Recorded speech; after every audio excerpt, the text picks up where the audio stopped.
Olá, boa noite. Sejam bem-vindos, sejam bem-vindas à segunda noite do segundo painel cultural Caiçara. Itanhaém, 490 anos. Olhares, sons e poesia. 100 anos da Semana de Arte Moderna. Uma realização da Secretaria de Educação, Cultura e Esportes da cidade de Itanhaém. Ontem, na abertura, tivemos a palestra da professora Regina Helena com o tema Itanhaém Desvairada. Hoje a palestra é com a professora Fátima Cristina Pires, Heranças do Litoral Paulista. Passamos a palavra para a diretora pedagógica da Secretaria de Educação, Maria Cecília Cardoso Tecedor. Olá a todos, sejam bem-vindos, bem-vindas. Estamos bastante contentes e alegres por estarmos reunidos para mais um evento de caráter formativo e de fruição das linguagens artísticas. O painel cultural foi idealizado desde 2021, no momento para atender a pandemia, com atividades que absorvessem a cultura caiçara local e artística. Tornou-se um evento também de cunho pedagógico, dada a sua potencialidade artística e de formação. Convidamos todos a participarem desse momento e de fazerem uso de todas as discussões e reflexões que serão inerentes ao processo. Agradecemos imensamente a todos vocês que estão aqui conosco participando, professores, gestores das unidades escolares, convidados. Agradecemos também a nossa secretária de Educação, Cultura e Esportes, senhora Márcia Galdino Alves, pela oportunidade e dedicação com o nosso evento, e a todos vocês por estarem aqui presentes conosco. Passo a palavra agora ao assessor Luiz. Muito bem, obrigado, Cecília. Eu passo a palavra agora ao assessor, professor André Lopes, que irá apresentar a nossa palestrante desta noite, a professora Fátima Cristina Pires. Olá a todos e a todas. Vamos apresentar a nossa palestrante de hoje, Fátima Cristina Pires. Ela é formada em licenciatura e bacharelado de História, especializada em Patrimônio Histórico e mestre em Educação. Todos esses cursos foram concluídos na Universidade Católica de Santos. Ministrou aulas em faculdades nos municípios de Praia Grande, Registro, Peruíbe e Itanhaém, com matérias na área de humanas em vários cursos. Funcionária pública há 27 anos, em 2021 passou a ser pelo Museu Conceição e Gabinete de Leitura José Roseno, além de estar à frente de pesquisas históricas e patrimoniais do município de Itanhaém e região. Ministra palestras em vários segmentos e com diversos temas, principalmente voltados à história regional, patrimônio e cultura, assim como escreve artigos com essa temática para jornais da região. Exerce curadoria para alguns artistas da região. Escreve poesias, contos e outros estilos literários desde a infância. Em 2016, lançou seu primeiro livro infanto-juvenil, Ariú, Eca Gema e Corintiana de Herança e Amor. A nossa palestrante hoje vai versar sobre cultura caiçara e o patrimônio histórico da região. O tema da palestra é Heranças do Litoral Paulista. Agora, muito agradecido e honrado, passo a palavra à nossa palestrante. Boa noite. É um prazer enorme estar aqui, uma grande satisfação. Eu tive também já a honra e o prazer de participar do primeiro painel, falando de Caiçara, foi muito interessante, aprendi muito também, e fico muito contente com essa parceria, né, de poder estar multiplicando essa ideia da cultura caiçara, a qual eu sou muito grata por ter essa, como herança, ser caiçara, e poder passar, multiplicar, né, ver essa questão de educação patrimonial, é muito importante isso. Então, é com muita alegria que eu recebi o convite e muita honra também. Muito obrigada, uma boa noite. Podemos começar, se vocês quiserem. Isso. Deixa eu falar sobre herança do litoral paulista. Então, aqui a gente já está falando de história, de patrimônio e geografia. Né? Quando a gente fala de herança, a gente fala de algo que nos foi deixado. E algo que também a gente quer deixar para alguém. Então, a gente está falando de identidade. Automaticamente, a gente já está com essa ideia da identidade com o quê? Com o litoral paulista, ao qual eu pertenço. E assim, eu sempre vejo aquela coisa, não tentar não ser bairrista, né? Você pode não ter nascido no litoral, mas ter vindo para cá, e ao mesmo tempo que você encontra uma identidade naquele local, você passa a pertencer a ela também, querer participar dela. E a nossa cultura caiçara, ela é bastante rica. Já em outra oportunidade, eu falei do tempo que ela está instalada aqui, dos momentos, né, que ela foi se fortalecendo e, ao mesmo tempo, das coisas que passou. Hoje a gente vai falar sobre um pouquinho sobre essas questões, né, porque, sim, ir mais além é um curso, né, quem sabe, de repente, mais para frente, a gente possa fazer um curso falando mais tempo de cada tema desse daí. Tudo bem? Pode passar o slide. Como que eu falo na hora de passar o slide? Pode passar? Eu digo assim, pode passar? Não? Isso mesmo. Então, aqui a gente tem, né, o que é o litoral paulista. O estado de São Paulo tem 645 municípios, e aí a gente tem 15 municípios no litoral, né, com praias, e a gente pode considerar 16 quando a gente insere nesse contexto Cubatão. Ele não tem praia, mas tem um mangue extremamente rico, e está dentro do contexto de toda a participação histórica, cultural, presença sambaqueira, a presença indígena, então depois a questão do elo que ele tem com o Planalto, né, com a questão jesuítica, então não tem como não deixar Cubatão, por não ter praia, inserido nesse contexto de litoral, tanto que na região metropolitana da Baixada Santista, ele está entre os 9 municípios. Então, o que nós vamos falar hoje a respeito do litoral paulista, né? Nós vamos falar da geografia, que a gente já começou a falar, ou seja, o lugar a que pertencemos, o lugar onde está sendo desenvolvida essa cultura caiçara. Então, o lugar é importante. A partir do que a gente sabe desse lugar, a gente vai começar a entender as pessoas que passaram por aqui. Então, tem pessoas que passaram por aqui desde 5.000, 6.000 anos atrás, né? O AP, antes do presente, somando antes e depois de Cristo. Então, como que a gente pode estudar isso? Com uma aliada muito grande da história, que é a arqueologia, que é o estudo das coisas antigas, né? Uma ciência super importante que vai ajudar a gente a entender essas pessoas, principalmente os sambaqueiros, os ceramistas, né? Os indígenas que passaram por aqui também por meio dos seus vestígios, desses sítios arqueológicos. E nós sabemos que o litoral ele tem um potencial enorme de sítios arqueológicos, certo?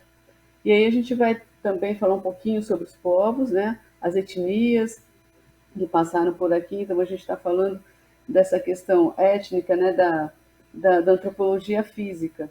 E ao mesmo tempo a gente vai falar também um pouquinho de antropologia cultural, quando a gente começar a falar das identidades, né? O que eles nos deixaram de herança, o que eles faziam.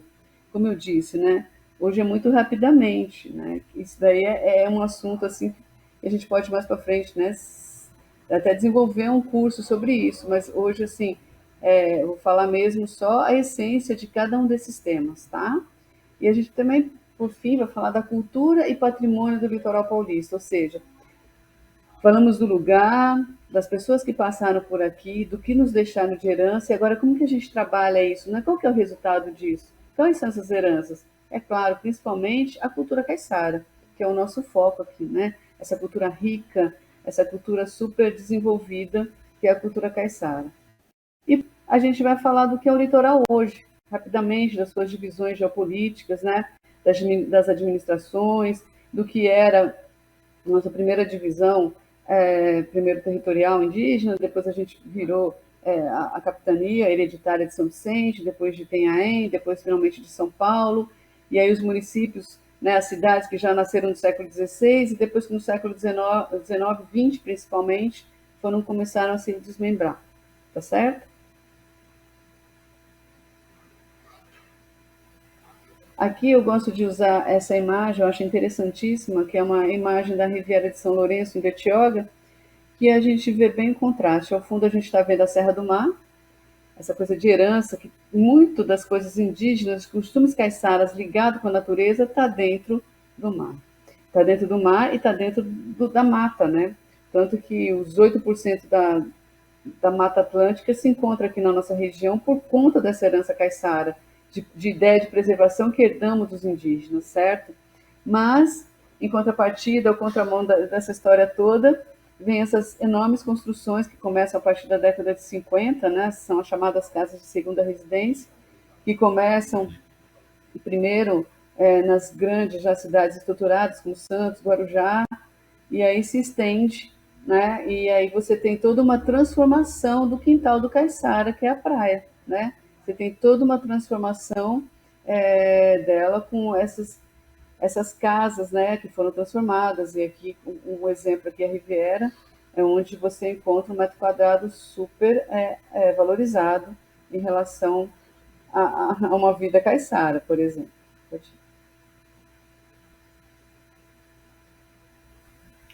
Então, as características do litoral, assim, o litoral paulista não é apenas, né, que eu quero dizer, que a gente está comentando no início, ele não é apenas um espaço geográfico, uma característica de localidade, de fauna e flora, ele é muito mais que isso, né, que foi aquela coisa do local. Ele é o berço da cultura caiçara, criada dentro das características únicas herdadas desde a mais remota povoação ao longo do litoral. Então, tem toda uma história que fala, né, da identidade caiçara. E onde ficou bastante forte isso, é a partir do sul do Rio de Janeiro, Paraty tem muito desse orgulho caiçara também, até o norte do Paraná, ali com Paranaguá, Guaraqueçaba, eles também têm uma identidade muito grande com essa cultura caiçara e todo longo a extensão de quase 600 quilômetros do litoral de São Paulo. Pode virar. Aqui a gente tem uma das heranças, falando de mata, de preservação, aqui é a área da Jureia.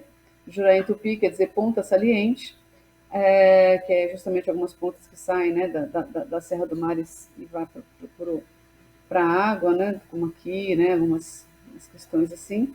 E é uma área que ela é preservada graças a questões ambientalistas, como eu falei também no outro encontro, nós falamos da importância do ZOAG, de outras pessoas também que participaram disso, e mais para frente, no finalzinho, eu vou falar, né, da questão da usina nuclear e como ela foi implantada hoje, ainda dentro do que resta da Mata Atlântica, é uma boa herança caiçara, digamos assim. Aquela questão de preservar, de tirar da natureza tudo que eu quero, tudo que nos produz. E a gente pode ver pontualmente aqui os municípios que rodeiam a Jureia, que tem aqui essas cores, né? Que a gente tem a BR-116, a gente tem Peruíbe, a gente tem Itariri, Pedro de Toledo, né? Igual, a gente vai em outros mapas ver melhor, mas aqui, como já está toda essa extensão, né, de população e toda essa riqueza que a gente tem aqui de fauna e flora, e rios e tudo mais. Pode mudar. Então, o litoral paulista ele possui mais de 600 quilômetros de praias, né? Como eu falei, são os 15 municípios ligados, né? E aí a gente tem a questão de Cubatão.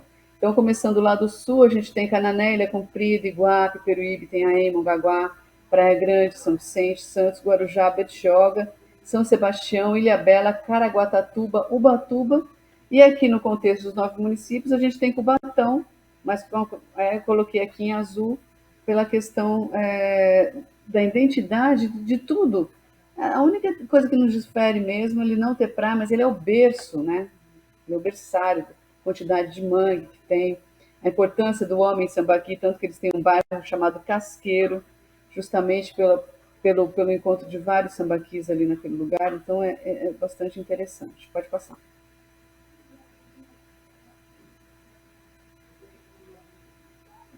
E aí a gente tem algumas divisões, né, entre litoral sul, litoral central e litoral norte. Então, o litoral sul é Canané, Iguape e Ilha Comprida.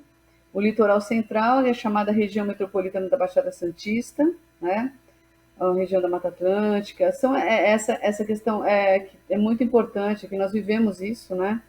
Muitas pessoas moram num lugar, trabalham em outro. Tem pessoas que moram em um lugar, trabalham em 2 municípios diferentes. Essa loucura dessa questão de metropolização. A região metropolitana da Baixada Santista, ela começa com esse trabalho de ser, logo que começou com essa geopolítica, né, com essa forma de distribuição. Primeiro a gente teve a Grande São Paulo, que é a ABCD, agora é quase um abecedário inteiro. Depois a gente teve a região de Campinas, e em terceiro lugar do estado de São Paulo, quem teve essa divisão foi aqui a região metropolitana da Baixada Santista, até por conta da importância de Santos, o maior porto da América Latina, até a própria importância de Cubatão. Teve uma época muito rica dela, ao mesmo tempo teve grandes perdas em relação ao meio ambiente e outras coisas. E a gente tem aqui o litoral norte, que é São Sebastião, Ilha Comprida, Caraguatatuba e Ubatuba. Pode passar.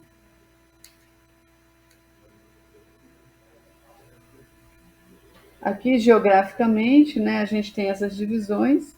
Aqui o estado do Rio de Janeiro, aqui a gente tem Paraty também, como eu disse, né, com a cultura caiçara bastante inflamada em relação a isso. Nós temos aqui o chamado litoral norte, com Ilha Bela, né, Ubatuba, Caraguatatuba, São Sebastião. Aqui a gente começa já o litoral central, onde nós estamos, aqui é a região metropolitana da Baixada Santista. Lembrando, depois eu vou falar mais para frente um pouquinho das emancipações, né, dessa questão toda. Aqui nós temos o litoral sul, com Iguape. E uma coisa interessante são o município de Iguape, que dos 645 municípios do estado de São Paulo, ele é o que tem a maior extensão territorial, né? Ele é bastante grande, assim como Cananéia também, aqui já é o Paraná, né? Já está, então aqui a gente tem a cultura caiçara muito grande, e inclusive Ilha Comprida, que está aqui pequenininha, assim, pequenininha em termos, né? Que ela pertencia ao município de Iguape também. Tá? E a gente tem toda essa situação aqui. Tá certo? Pode passar. Então, agora, nós vamos lá, falei da geografia, né? E a gente começou a explanar sobre ela. E agora a gente vai falar dessas pessoas que ocupavam esse espaço, né? E aí, para a gente entender as pessoas desde os primeiros momentos, a história ela precisa de duas aliadas super importantes, que é a arqueologia, né, para a gente poder fazer os sítios arqueológicos e buscar isso, e a antropologia, que é o resultado dessas coisas, né, do que foi achado nesses sítios arqueológicos. Então é super importante isso, né, o que foi achado, e a gente começa a estudar todas essas questões. Então, por sua localidade, em primeiro lugar, e depois por sua história, o litoral paulista possui inúmeros sítios arqueológicos pré-históricos e históricos. Ou seja, antes do século XVI, do descobrimento, né, quando a gente só tinha os vestígios, e a partir do descobrimento, que são os históricos, onde são a grande maioria das construções, principalmente de engenho. A gente vai dar uma olhadinha em tudo isso. Pode passar.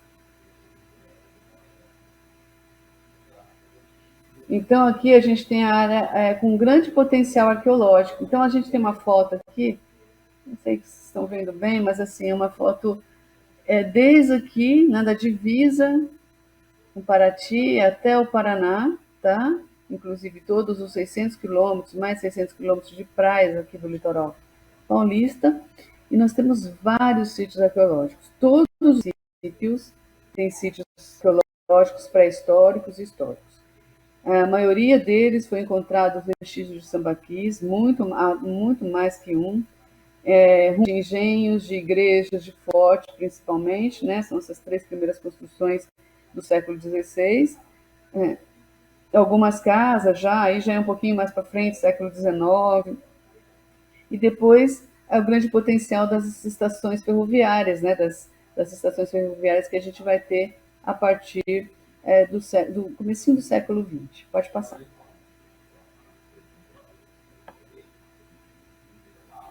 Então, o que a gente vai ter primeiro registro, né? São dos sambaquis. Os sítios arqueológicos mais antigos são o sambaqui, né? Que quer dizer amontoado de conchas artificiais feitas pelo homem.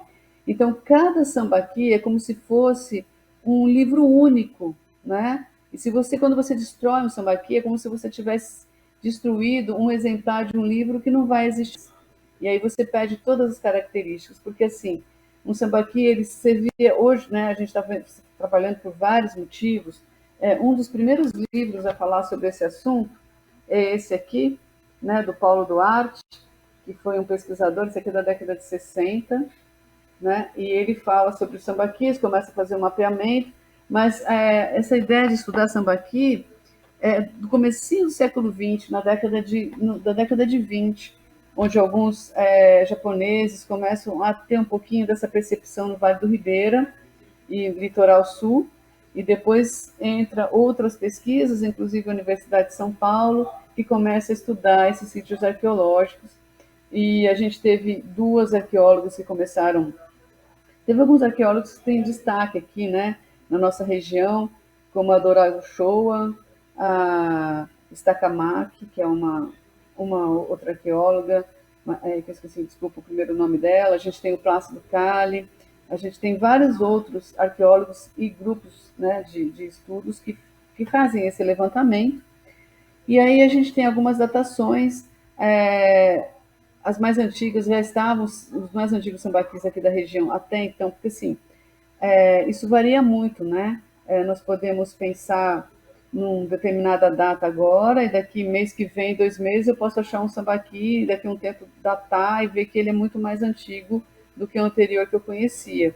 Então, a média até então era de 4.000, 5.000 anos antes do presente, apenas antes do presente.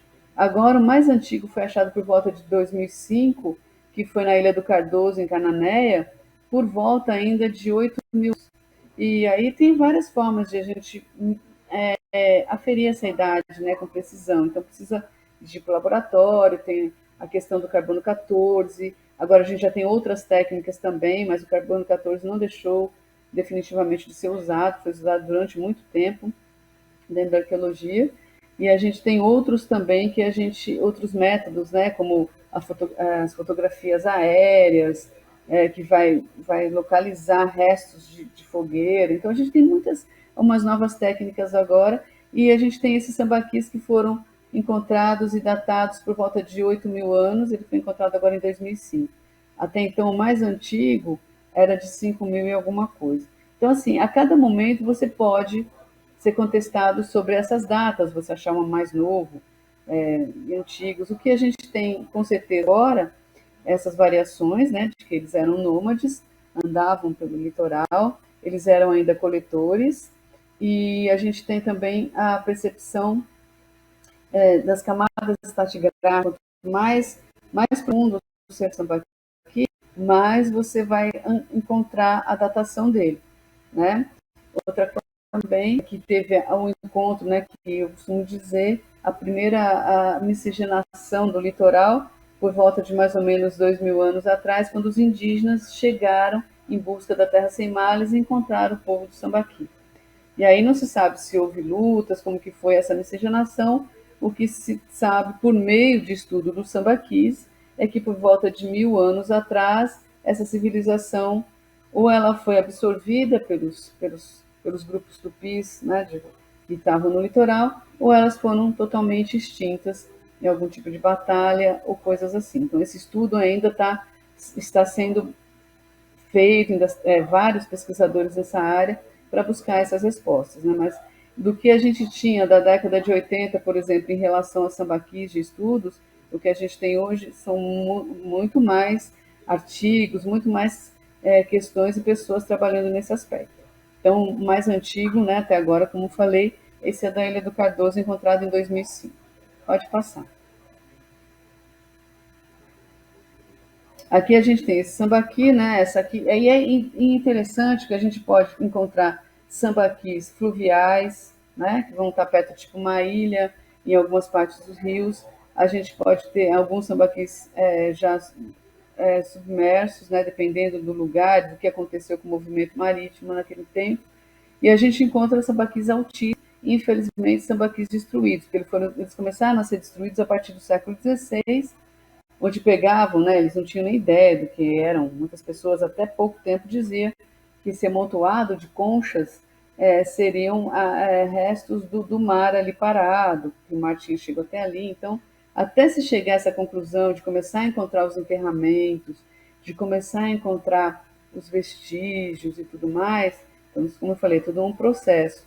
É ainda um assunto riquíssimo dentro da arqueologia, que precisa ser estudado cada vez mais, né? E a gente tem aqui na área pontilhada, a gente pode observar esse sambaqui, que ele pode ser também para demarcar, né, território, quanto mais alto, mais pessoas, e o que se tem também ainda dentro desses estudos, a possibilidade de vários grupos sambaqueiros, como eram nômades, eles iam encontrando esses sambaquis ao longo do caminhar, e ali eles se estabelecendo, e aumentando, aumentando. Então, essa coisa de ter uma altura maior, também era uma forma de delimitar territórios, tá certo? Pode passar, por favor. Aqui, como é interessante isso, né? Eu gosto muito de. Eu admiro bastante o Benedito Calixto, né? Tem historiadores que falam, ele viajava, alguma coisa assim. Não, eu consigo ver assim que foi uma pessoa extremamente apaixonada por a nossa região. Graças a essa paixão que ele teve, nós conseguimos ter coisas. É claro que a gente tem coisas que realmente são enaltecedoras, que quer mostrar, mas a gente consegue separar o que é um pouco exagero, o que é de fato marcos importantes, como ele delimitou, né, num livrinho que ele fez raríssimo. Eu encontrei apenas um exemplar, né, consegui encontrar no arquivo de São Paulo, que ele fala do sambaquis aqui de Itanhaém. Tanto que quando ele se refere a Itanhaém, ele está se referindo a Itanhaém ainda, na época dele, ainda pertencendo Peruíbe, pertencendo a Itanhaém e Mongaguá. Então a gente tem uma área muito maior, né, uma possibilidade muito maior de se encontrar esses sambaquis, sem contar dos rios, né, que nós temos vários aqui no município de Itanhaém, que ele também mapeava, e que foi encontrado, e é encontrado ao longo do rio, alguns sambaquis fluviais. Então, muitos sambaquis foram destruídos, como eu havia começado a falar nesse assunto, no comecinho do século XVI, para fazer as construções, como fortes, igrejas, engenhos, porque usava e juntava o sambaqui junto com a areia e o óleo de baleia e fazia aquela mistura para fazer as paredes, né? E depois ele foi destruído já no século XX para fazer adubo, para fazer cal. Então, assim, como eu tinha dito, né, você destrói como se fosse um único exemplar, né, e você não tem mais nada, e ele acaba sumindo, né? Então, assim, tá tudo ali naquelas camadas estratigráficas. Então, são os vestígios da nossa pré-história riquíssima. Pode mudar.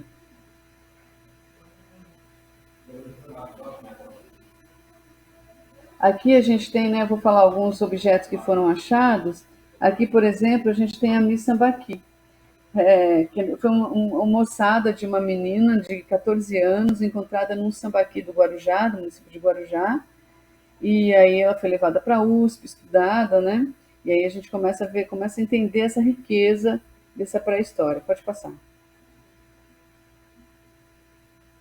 Aqui a gente também tem um importante achado para a gente ver essa religiosidade já desse povo sambaqui, desse povo sambaqueiro, né? Essa imagem antropomorfa, né? Que é essa mistura de homem, de Deus. Então, assim, já vê que eles tinham uma religiosidade, tanto antropomorfa, como eles achavam também zoomorfa, né? Que é figuras de animais. Então, esse aqui é o chamado ídolo de Iguape. Ele foi encontrado num sambaqui de Iguape, e ele é da área da Jureia, ali, né, no maciço da Jureia. Ele tem aproximadamente 500 anos antes de Cristo, né? E aí ele foi hoje, a réplica dele tinha até pouco tempo no Museu de Arqueologia de Iguape, e a gente tem o original dele no Museu de Arqueologia de São Paulo, na USP. Tá certo? Pode passar. Aí a gente tem alguns cadastros, né, de sítios arqueológicos. Então, até os anos de 2015, há registros de 235 sambaquis no estado de São Paulo, a maioria concentrada no litoral sul e Vale do Ribeira. Pode passar. Então, lembrando, né, principalmente essa concentração aqui, ó, na nossa região, tá? E o Vale do Ribeira, pode passar? É aquela mesma história com Cubatão, né? A gente tem muita coisa, assim, muitos municípios aqui do Vale do Ribeira, eles não estão banhados pelo mar, né? Que é Iguape aqui que está banhado, tal, Ilha de Cananéia. Mas eles têm uma cultura ribeirinha muito forte que liga ao mar. Então essa cultura ribeirinha está muito inserida na cultura caiçara também. Lembrando que o Vale do Ribeira ele tem todos esses municípios, são mais de 20 municípios no estado de São Paulo, e a gente tem aqui quase 10 municípios no estado do Paraná, e eles têm em comum a questão do rio Ribeira, né? Ribeira de Iguape, que nasce aqui no estado do Paraná e vem desaguar aqui no município de Iguape. Isso aqui também é uma riqueza enorme, né? Pode passar. Então, algumas pílulas da história aqui, históricas para a gente entender, depois que a gente falou da parte dessa riqueza histórica que é o do Sambaqui, agora algumas questões, né? Então, o que foi importante aqui para a nossa região? A chegada dos europeus, ela aconteceu pelo litoral. As primeiras vilas e povoamentos aqui acontecem no litoral. O litoral é um importante entreposto, né? Tanto de questões que vêm e levam, né? Tanto de você levar material daqui, principalmente quando nós fomos um núcleo muito importante da cana-de-açúcar. A capitania de São Vicente ela só se deu bem por conta da cana-de-açúcar. E das coisas que vieram para cá, que Ana Pimentel, esposa de Martim Afonso, nos mandavam, né? A própria cana-de-açúcar, a vaca, a uva, a laranja, chega também por esse litoral, né? E São Vicente, sendo essa capitania importantíssima aqui na época, depois Itanhaém, na presença da Condessa de Vimieiro, e os portos, né? Que a gente tem hoje o Porto de Santos, o maior da América Latina, mas anterior a ele nós tivemos o Porto das Naus, em São Vicente. E esses portos, eles eram importantíssimos locais de trocas, de venda e outros meios de trabalhar mercadorias e matérias-primas, como eu acabei de dizer. Pode passar. Aqui a gente tem a frota de Martim Afonso, na Porto das Naus, em São Vicente. Esse Porto das Naus, ele pode ser visto, né? Quando a gente vai para São Vicente pela Ponte Pêncio, quando vai para Santos e passa pela Ponte Pêncio, a gente tem as ruínas do Porto das Naus. Interessante dos Porto das Naus, eles tiveram, né, alguns donos em comum, como o Bacharel de Cananéia, que provavelmente há alguns mistérios, algumas coisas incógnitas sobre como ele tenha chego aqui, provavelmente. Tem alguns historiadores que levantam a bandeira de que ele tenha chego em 1501, que ele era um degredado, outros de que ele era uma pessoa muito importante. Então, tem alguns livros, já uns dois, né, o Terra Papagaio, só que o Terra Papagaio ele fala do Bacharel de Canané de uma forma mais humorística, e agora recentemente foi lançado, inclusive em Canané, Iguape, uma outra biografia do provável Bacharel de Canané. Esse ainda não tive a oportunidade de adquirir, mas está na lista, que fala também dessa possibilidade. Então, o que a gente sabe em algumas pesquisas, não de um livro totalmente biográfico, mas de um dicionário aqui, de uma carta jesuítica ali e tal, é que o Bacharel ele era importante logo no comecinho da colonização, antes da chegada mesmo de Martim Afonso. E aí as terras do Porto das Naus, um pedaço aqui de Itanhaém, principalmente ali naquela região de Peruíbe, né, e mais para frente pertencia a ele. Aí teve uma briga ali, ele acabou indo para Cananéia, e quem ficou com todas essas terras foi um cristão novo chamado Pero Correia. E Pero Correia ficou com essas terras, que foram oficializadas com a chegada do Martim Afonso em 1932. Inclusive, em algumas cartas, relata que Pero Correia, ele que chegou e recebeu Leonardo Nunes, que foi o primeiro jesuíta a pisar na capitania de São Vicente, e a partir de então eles começaram a conversar, né? Ele ensinou a Baré Bebê, né? O Leonardo Nunes, a falar a língua dos indígenas e tal, e convertido, Pero Correia acabou doando todas as terras dele à Companhia de Jesus, inclusive essa área do Porto das Naus, inclusive onde está as ruínas do Abaré Bebê, que provavelmente é um grande foco do primeiro aldeamento aqui da nossa região, e ele acaba doando todas essas terras. para a Companhia de Jesus e ele é morto. Pedro Correia depois tentando converter já pessoas, um espanhol, né, em Cananéia, e foi morto pelos índios carijós, que já eram diferentes da etnia que estava aqui, que era tupiniquim no princípio. Isso tudo do século XVI, tá, pessoal? Tudo comecinho do século XVI. E aí também Pedro Correia é considerado o primeiro mártir do Brasil.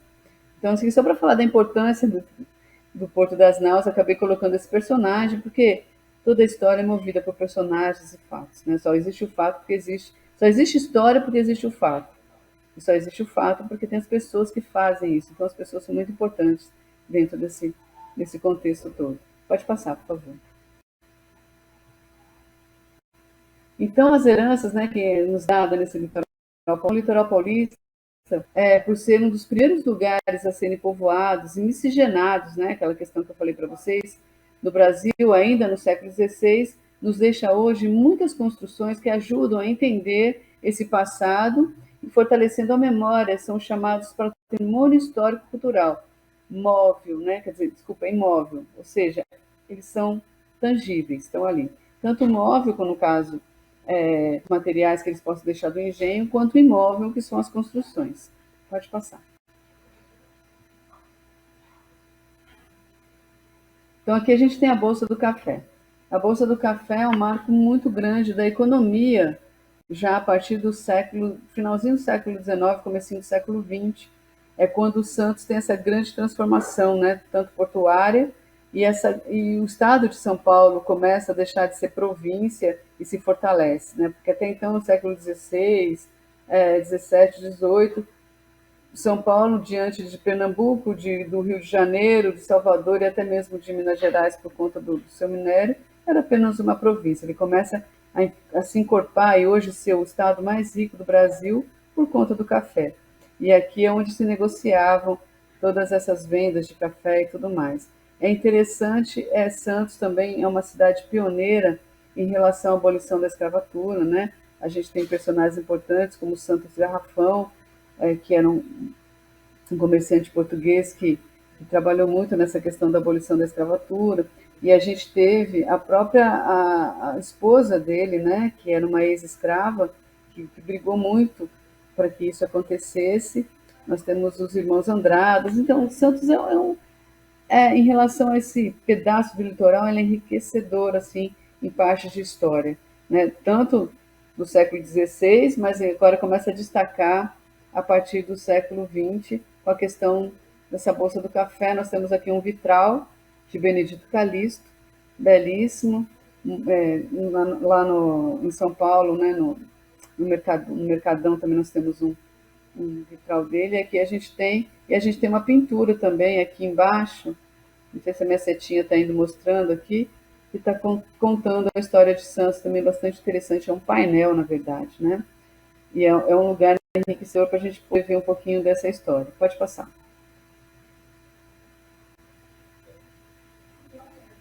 Aqui a gente tem Cananéia, o centro histórico de Cananéia.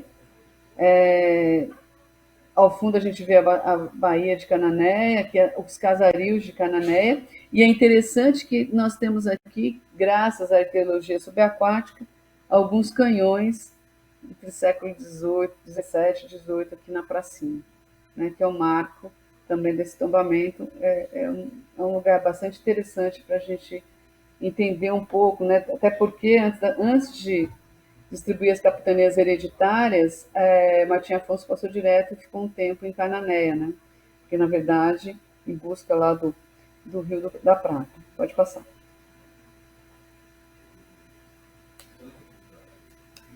Nós temos aqui Ilha Comprida, que até pouco tempo pertencia ao município de Iguape.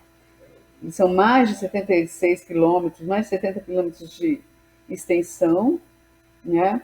É uma cidade moderna em alguns aspectos, mas ao mesmo tempo ela tem muito de herança de Iguape, porque, como eu falei, até pouco tempo ela pertencia a Iguape, então ela está grudada a dois grandes municípios que têm uma visão muito forte dentro desse período colonial, né? Então, assim, como município, ela é nova, mas como história e pré-história, inclusive tem sambaquis aqui e tudo mais, E ela só tem 3 quilômetros de largura. Então, do lado você tem Atlântico, aqui você tem já a Barra do Ribeira, e aqui a gente tem a Serra do Mar, e aqui a gente tem a Jureia. Né? Então, é riquíssimo isso. E em alguns lugares ela está sofrendo com as marés, né? Sumir construção e tudo mais. Pode passar.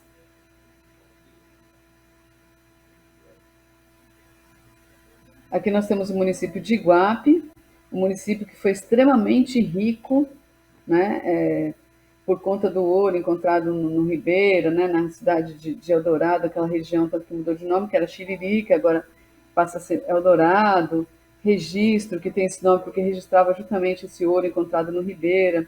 Ele, como eu falei, deságua, onde o rio Ribeira deságua, e ele passa por vários municípios do Vale do Ribeira, nasce no Paraná, passa por vários municípios. Em relação à cultura, tem a cultura ribeirinha, riquíssima, né, que é um braço assim, muito grande ligado com a cultura caiçara. A linguagem, o sotaque que eles têm lá como herança, principalmente dos açorianos, que foram mais para o sul. Ali nós temos uma cultura caiçara muito grande, e sem contar, é um dos lugares que mais, se não me engano, é o terceiro lugar em relação à questão religiosa, né, a turismo religioso, por conta da festa do Bom Jesus, que ocorre no dia 6 de agosto.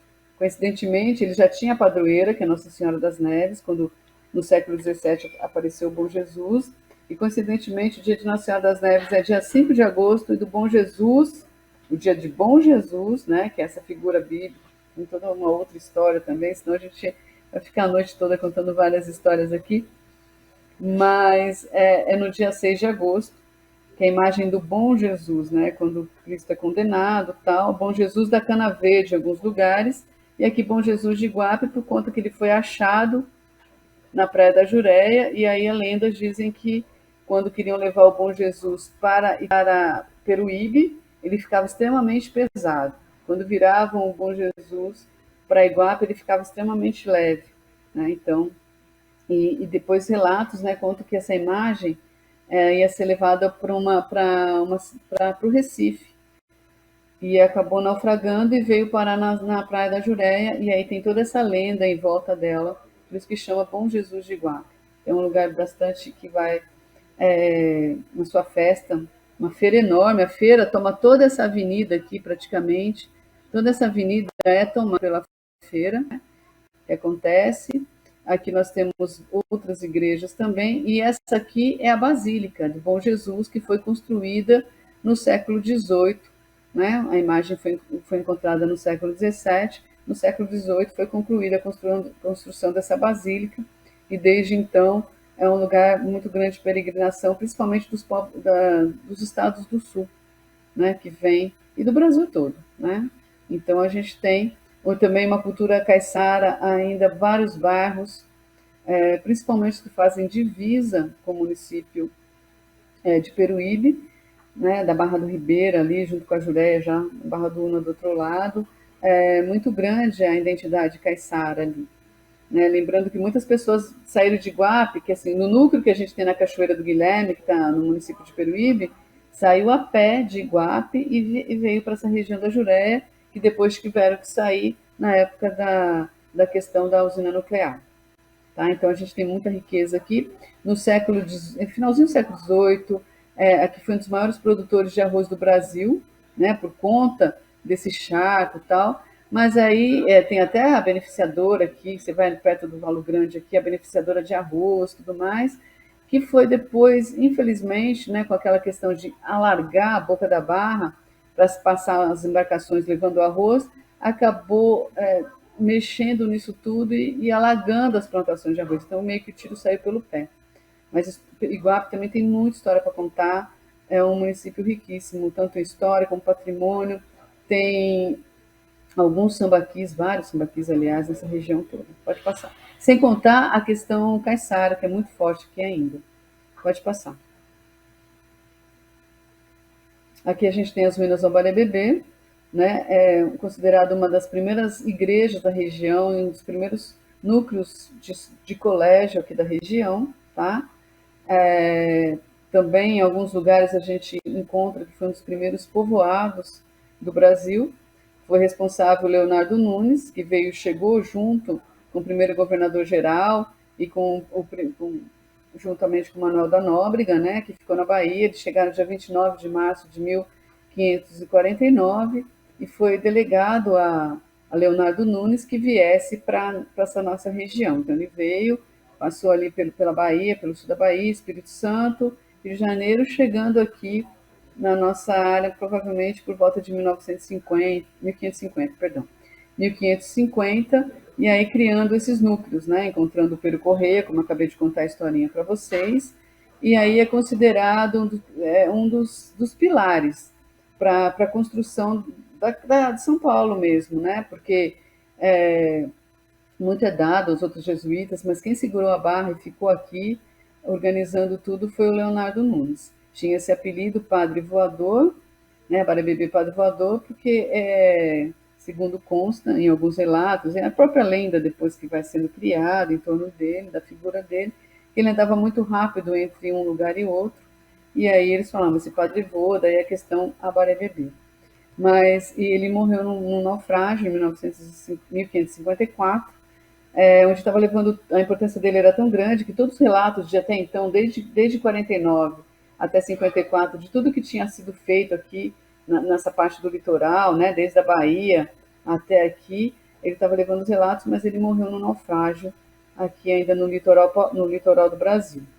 É interessante que ele, né, um dos jesuítas que mais tempo ficou aqui entre nós aqui no litoral, de uma forma geral, depois foi José de Anchieta, que chegou aqui menino, problemas de saúde, etc. E foi Leonardo Nunes que o recebeu aqui na capitania de São Vicente no dia 23 de dezembro de 1554, né? Então, assim, ele participou, o José de Anchieta participou da fundação de São Paulo, que foi dia 25 de dezembro de 1554, ou perdão, 53, vou voltando aqui. Leonardo Nunes buscou, né, José de Anchieta no dia 23 de dezembro de 1553, né, trouxe para cá, para a capitania de São Vicente. E aí, dia 25 de dezembro de 1554, ele participou da fundação de São Paulo, quer dizer, assim, ele leva uma fama grande, né, mas ele ficou entre a chegada dele e a fundação é só um mês. Quem estava aqui há anos já criando, arrumando tudo isso, era o Leonardo Nunes, tá? Pode passar. E hoje as Minas do Barebebê é um grande sítio arqueológico, tá? Aqui a gente tem o centro de histórico de Itanhaém, importantíssimo também, a gente tem a igreja do século XVIII, né? A Câmara de Cadeia, que hoje abriga o Museu Conceição, tem toda uma história aqui, e depois, mais aqui adiante, a gente tem o gabinete de leitura, né? Pelo menos o local é onde foi criado. Em 1888, o gabinete de leitura por Benedito Calixto e tantas outras célebres daquele momento dentro do município de Itanhaém. Aqui é uma das poucas ainda câmaras e cadeias, importante marco nessa construção política administrativa de pontos do litoral. E aqui nós a Câmara de Cadeia, né, que funcionava, a gente tem outra em São Vicente, Santos, São Sebastião. Então, e tem aí está nesse núcleo, né, porque nesse primeiro momento do século XVI, quando é estabelecido, ele está dentro, é um potencial super forte dentro da capitania de São Vicente. Pode passar.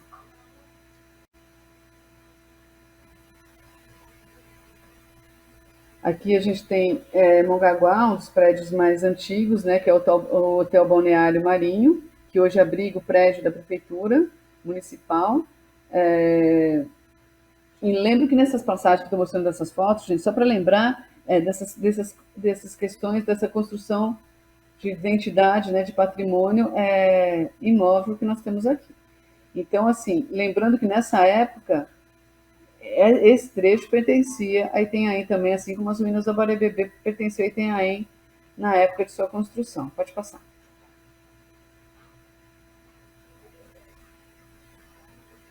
Pode passar. Aqui nós temos Praia Grande, que pertencia a São Vicente. Essa aqui, por que eu escolhi a nossa... Opa, passou demais agora. Oi? Isso. Que é a igreja de Nossa Senhora da Guia. Essa igreja... Não. Isso, Nossa Senhora da Guia. essa igreja ela está aqui por alguns motivos, né? Ela foi criada aí por conta de uma promessa de uma das pessoas assim que tinham grandes terras em Praia Grande, hoje Praia Grande, mas na época ainda pertencia a São Vicente. E ela foi criada para pagar essa promessa. E agora no mês de maio ela abrigava a Congada. Congada é uma festa de origem africana que muito interessante, faz parte dessa construção da identidade caiçara, e aqui um dos poucos lugares ainda do Brasil que mantinha esse tipo de festa é aqui, né? Praia Grande e também Tariri, ali na igreja de São Benedito. Pode passar. Aqui nós temos São Vicente e Porto das Naus, que eu falei para vocês da importância já, né? Contei a historinha do percorrer. Aqui aqui tem a Baía de São Vicente, né? Então aqui vocês podem ver ao fundo a construção da Ponte Pêncil de 1914. Passava por aqui aquelas pequenas naus, né? Antes ainda da construção do Porto de Santos, que começou também no século XVI. Mas no primeiro momento chegava-se por aqui. Então Martim Afonso, quando chegou para distribuir as capitanias hereditárias, foi aqui que ele desembarcou, tá? Foi aqui que ele parou, que ele veio de Cananéia, entrou aqui na boca da barra, né? Da Baía de São Vicente, e veio desembarcar aqui, e como eu disse, pertenceu ao Bacharel de Cananéia, depois ao Pero Corrêa. Pode ir. Aqui a gente tem a Calçada do Lorena, em Cubatão, já é um outro momento, né? Já é aqui no Brasil Império, e é a subida já um caminho mais fácil para chegar no Planalto. Pode ir. Aqui a gente tem em Santos o Engenho dos Erasmos, né? É do século XVI, um dos mais antigos engenhos. Como eu disse, né? A Capitania de São Vicente, até então, esse território pertencia à Capitania de São Vicente, e era um lugar onde a plantação de cana-de-açúcar deu certo, e começou a planejar essa questão toda. Isso aqui está bem lúdico. Hoje quem toma conta do Engenho dos Erasmos é a USP. Então você tem, agora que acabou a pandemia, está acabando, né? Você já não tem mais tanta restrição, ela ficou fechada durante 2 anos, mas já está aberto novamente a visitação, às escolas, a grupos de professores. Então lá tem vários, eles têm um auditório enorme, eles aproveitaram bem, porque você pode visitar o zoológico, você pode visitar toda aqui essa base da construção do engenho, e você tem um auditório onde tem palestras, onde tem um monte de coisa onde você pode conversar, trocar ideias e entender um pouco mais dessa questão. Aqui está uma ilustração, né, numa foto original, mostrando totalmente o processo aqui, né, de moer a cana, de tirar o melaço, todas as coisas, os produtos que a cana-de-açúcar produzia. E aqui provavelmente eles estão fazendo cana-de-açúcar, né, que era a forma que era modulado, né, a cana que era levada para fora, para a Europa. Pode ir, pessoal.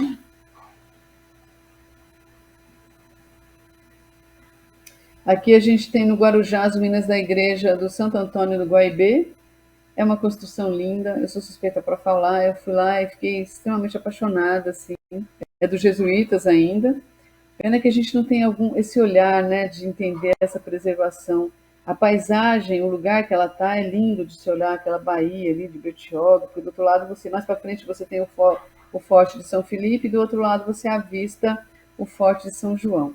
Então tem toda essa estrutura belíssima. Ela está em melhores de tamanho tal do que as ruínas do Abarebebê, mas é da mesma época, né?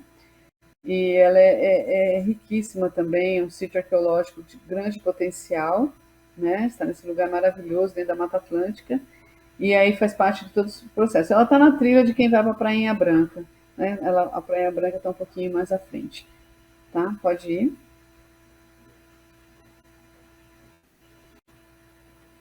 Pode passar, pessoal. Aqui a gente tem em Bertioga, né, o Forte São João. Opa, passou demais. Vamos voltar aqui. O Forte São João. Tem essa vista. Então, aqui desse lado, ó, você vem nadando aqui, ó, você vai sair lá na igreja de Santo Antônio do Guaibê. Aí você agradece por ter conseguido nadar esse canal todo aí sem se afogar. Aí você passa e vai lá para o Santo Antônio do Guaibê. Então, e interessante, né? A gente está falando de patrimônio aqui histórico, né? Porque isso aqui já está histórico e já está o pessoal aqui. Mas a base, né? A gente para refletir assim, a base disso tudo aí é o quê? São os sambaquis que foram destruídos para fazer essa construção. Então você perdeu muitas coisas, né? Os sambaquis hoje você encontra sambaquis no talo, né? Como eu falei, dessas extrações de mais de 500 e poucos anos, de coisas que levaram mais de 1000 para ser construídas, enfim. Por isso que é importantíssimo a conscientização, né, da educação patrimonial. Ela é fundamental para que a gente possa ter essas percepções, né, essas coisas assim, de como que é importante. A gente perdeu, sim, mas ainda há como recuperar, ainda há como orientar, como mostrar para os alunos a importância desse lugar que a gente vive e de todas essas coisas que nos rodeiam. Né? Então, isso é fundamental, porque a gente tem coisas aqui que nos rodeiam, por exemplo, a Serra do Mar. Ela é tombada pela Unesco, é um patrimônio da humanidade. Então, a gente tem vários patrimônios que nos rodeiam. Não é que a gente vai ter que parar no tempo para poder preservar. Não, é saber conviver.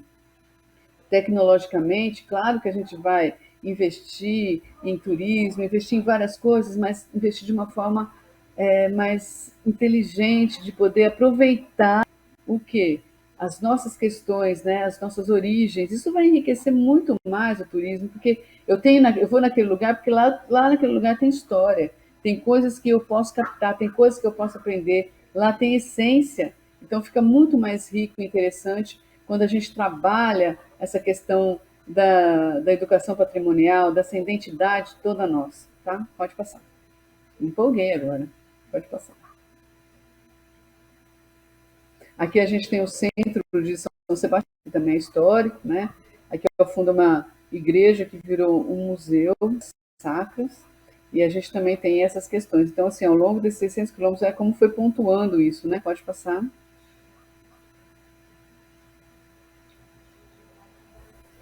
Aqui em Ilhabela, a gente tem a Fazenda Olho d'Água, que recentemente foi restaurada, e abriu agora pós-pandemia também com um acervo maravilhoso, um trabalho arqueológico enriquecedor. Meu amigo Plácido Cali foi trabalhar lá nas questões de ver os sítios arqueológicos. A princípio, ele foi para trabalhar quatro sítios. E começou a pesquisar ali, no fim já estava bombando mais de 44 sítios arqueológicos numa ilha. Hein? Imagine em todo esse litoral quanto de sítio arqueológico nós ainda temos. Né? E é importante que a gente descubra isso antes que eles sejam destruídos. É uma coisa que a gente tem que deixar bem assim claro, não é porque acha um sítio sambaqui, um sítio arqueológico, tanto faz sambaqui pré-histórico ou histórico, que você vai parar. Não, você vai fazer o resgate, você vai pegar tudo aquilo que está em volta, guardar, identificar, mostrar, levar para os museus.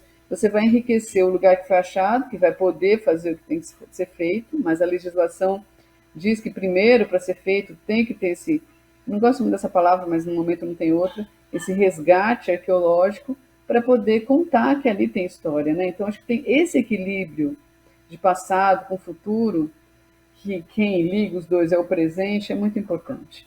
Tá? Pode ir.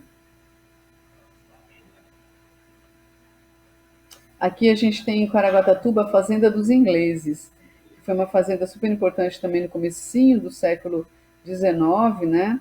Ela trabalhava muito a questão da laranja, banana, então ela levou a questão da economia em Caraguatatuba foi muito aumentar, assim, como que eu posso dizer, muito enriquecida e organizada com essa questão desse trabalho aí dessa fazenda dos ingleses, tá? Que era administrada por eles mesmos. Pode ir. Pode passar.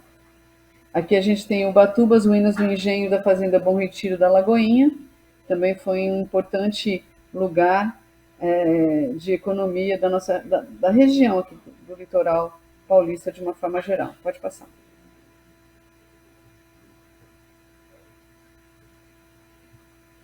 Então, a natureza é o foco. Então, pessoal, acabei de explicar para vocês todas essas questões, né, dessas construções, da importância dessas construções fazendo a história. Agora a gente vai entender um pouquinho da natureza em volta aqui. Então, uma das maiores heranças da cultura caiçara é a herança indígena, de buscar e retirar da natureza aquilo que realmente precisas, sem exagero, somente o necessário para o momento. Então, é o tal do patrimônio imaterial, que é intangível, ou seja, com as ervas, com a construção da canoa, com a construção de várias coisas que eu rodeio, que eles tiram a matéria-prima da natureza, esse aprendizado do fazer, eles aprendem com seus antepassados. Então, isso é um dos mais ricos patrimônios imateriais, esse conhecimento, esse aprendizado, né?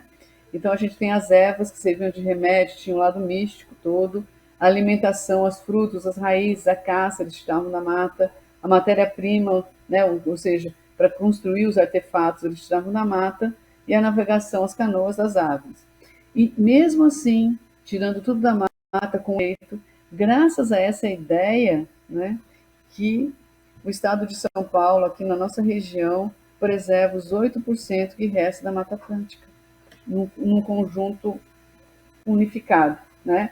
Graças a eles que a gente conseguiu fazer essa preservação, que a gente teve condições de, na década de 80, criar uma reserva ecológica, né? Então, essa herança dos indígenas, os caiçaras que viviam nessa região, que faz com que a gente tenha essa preservação ambiental hoje. Tá? Pode passar.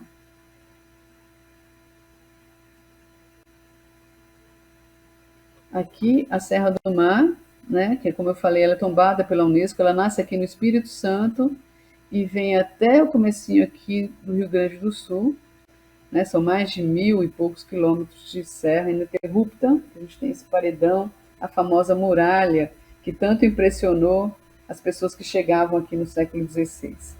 Né? Então, assim, tudo que... essa Serra do Mar, ela abriga o quê? Ela abriga essa Mata Atlântica, de onde esses antepassados nossos pegavam tudo para comer, aprendiam tudo, e de onde tem uma das bases maiores da cultura caiçara, que é justamente trabalhar e entender o que essa mata pode nos dar. Pode passar. Então, a regionalidade. O interessante é que cada região do litoral paulista tem a sua peculiaridade no trato da cultura caiçara de uma forma geral, tamanha as ricas influências vindas de cada lugar. Então, tem lugar que você preserva, por exemplo, mais a congada, que está ligada às questões religiosas africanas. Tem lugares que você tem mais uma questão açoriana, como no sul. Tem lugares que você tem mais forte a questão indígena. Então, essa coisa peculiar desse tripé da questão da própria nacionalidade brasileira, mas também dessa raiz caiçara. Pode ir.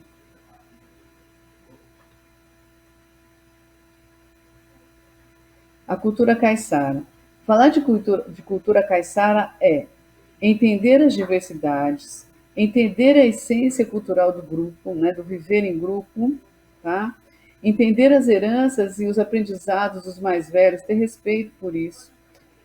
Brindar com festas e manifestações a cultura herdada, mantendo-a viva na medida do possível. Né? Então, essa medida do possível é essa luta que muitos caiçaras têm para continuar na sua terra, essa resistência de manter e falar que a cultura é importante. Então, hoje também, ser caiçara é um ato de resistência. É um ato de falar, sim, a nossa cultura é importante, a nossa cultura é essencial, precisa ser trabalhada e precisa, mais do que tudo, ser respeitada. E sim, pode trabalhar com outras culturas perfeitamente, mas ela tem que ser entendida e a ela dado o devido respeito. Pode passar. Aqui a gente tem o fandango, né? O fandango é uma das manifestações caiçaras, das danças caiçaras. Ele recentemente foi tombado pelo patrimônio, pelo IFAM, é um patrimônio histórico e material. Aqui na região, principalmente sul, tanto do Alto Ribeira, né? Como ali perto de Cananéia, a gente tem grupos caiçaras, né? Que dançam, como os Jovens da Jureia. E aqui é um grupo folclórico do Tio Romão do Paraná, grudadinho ali com Cananéia também, que agora a gente tem um circuito de festas caiçaras aqui para o sul, que começa no dia de São Gonçalo, né, em janeiro, e vai até junho, mais ou menos, de São Pedro. Então, eles fazem um circuito de danças. E lá também, no litoral norte, também tem um circuito de festas caiçaras, entre Caraguatatuba, Ubatuba, até Paraty. O litoral norte abraça ali Paraty, que está no estado do Rio de Janeiro, e o litoral sul abraça aqui no Paraná.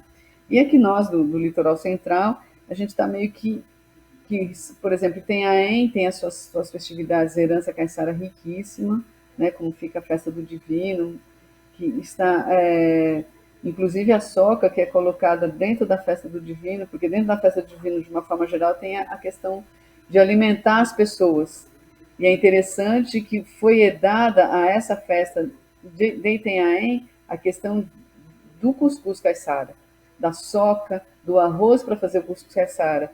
Isso tudo está ligado com a produção, porque isso daí veio também na herança de iguapiana, né, dessa mistura que Itanhaém e Iguape estavam muito próximas, eram cidades próximas, até porque geograficamente a divisa pelo mar com Iguape é Peruíbe, mas Peruíbe, nesse começo aí, pertencia a Itanhaém.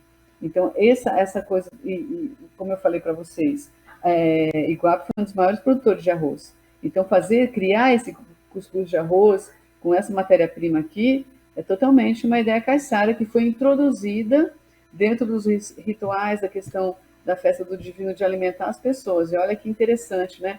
Poder alimentar com um produto caiçara. Isso, para mim, é riquíssimo, é maravilhoso. Pode passar. A memória afetiva. A memória afetiva é espetacular. Eu já tive várias manifestações aqui de memória afetiva, inclusive quando falo do cuscuz caiçara.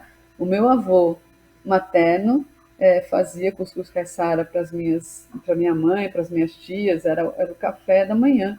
Tanto que quando eu vou para Iguape, calha de eu ir para Iguape de domingo, a primeira coisa que minha mãe já solicita é que eu traga para ela cuscuz caiçara que tem na feira lá. E traga cuscuz. Se eu chegar sem cuscuz em casa, estou perdida. Então, essa questão, né, essa memória afetiva, esse orgulho, né? Mas isso não precisa ser porque eu nasci aqui, porque minha avó materna nasceu aqui, porque meu pai era caipira, veio para cá e abraçou a cultura caiçara, ele sentia um caiçara, falava que ele era um caipira caiçara, assim como tantas outras pessoas que vêm de vários lugares e se identificam, assim como tem pessoas que é daqui não se identificam, então isso é uma coisa muito pessoal, né? Está muito nessa minha afetividade de lidar com essas manifestações, né? Então, muito do que resta, do que se preserva da cultura caiçara está na paisagem da tradição de pai para filho, essa herança, né? Que a própria palavra patrimônio, ela vem de herança. A gente vai estudar a questão da palavra-chave patrimônio está na herança. Então, herança é tudo que eu deixo de quando eu falo assim, patrimônio cultural. Aí, essa herança cultural que eu deixo, que eu passo, tá? Está no entendimento e no respeito pelas tradições deixadas pelos antepassados. Então, esse respeito ao antepassado está muito a ver, da mesma forma que eu respeito a mata que me cerca e que me traz alimento, eu respeito esse antepassado que me ensinou a lidar com esse alimento, que me ensinou a trabalhar esse alimento. Porque essas questões são essenciais para a minha vida, para a minha sobrevivência.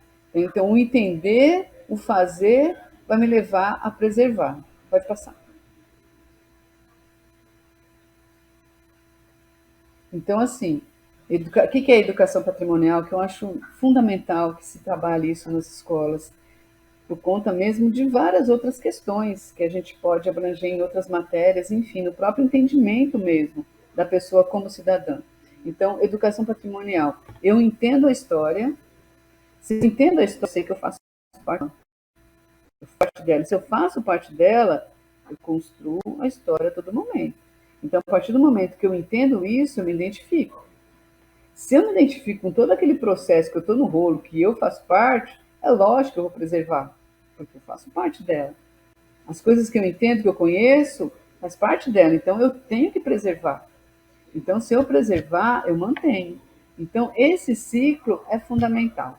É a essência da educação patrimonial. Pode passar.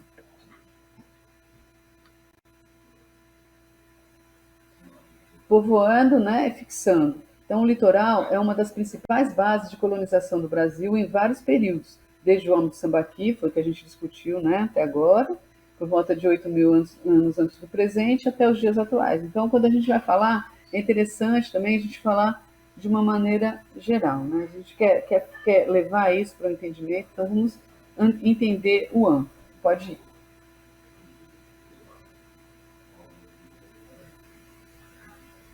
Então, olha, aqui está bem lúdico, né? Cotidiano no sambaquis. Então, está bem lúdico eu mostrar para essa criança como que era esse cotidiano dessas pessoas que moravam aqui, onde ele mora hoje, como eram essas pessoas que habitavam. Então, esse cotidiano. E aqui atrás a gente vê o amontoado de conchas, que quando os indígenas chegaram aqui em busca da terra sem mar, eles falaram tambaqui, depois foi transformando em sambaqui, quer dizer, amontoado de conchas. E aí onde tinha tudo. Alguns arqueólogos chamam de lixão, outros não gostam de se referir a isso, né? Mas aqui as camadas estratigráficas, onde eu posso achar toda essa história. Como eu falei, é um livro de registros, né? E destruído, você acaba com isso, né? Então, quanto mais fundo aqui nas camadas estratigráficas eu vou, mais antigos são os enterramentos. Inclusive aqui, se a gente for perceber, tem o enterramento de uma pessoa em posição. É muito comum achar em posição fetal os enterramentos dentro do sambaqui, porque eles já acreditavam numa vida após a morte, né? Então essa é uma das possibilidades quando se estuda o sambaqui. Pode ir.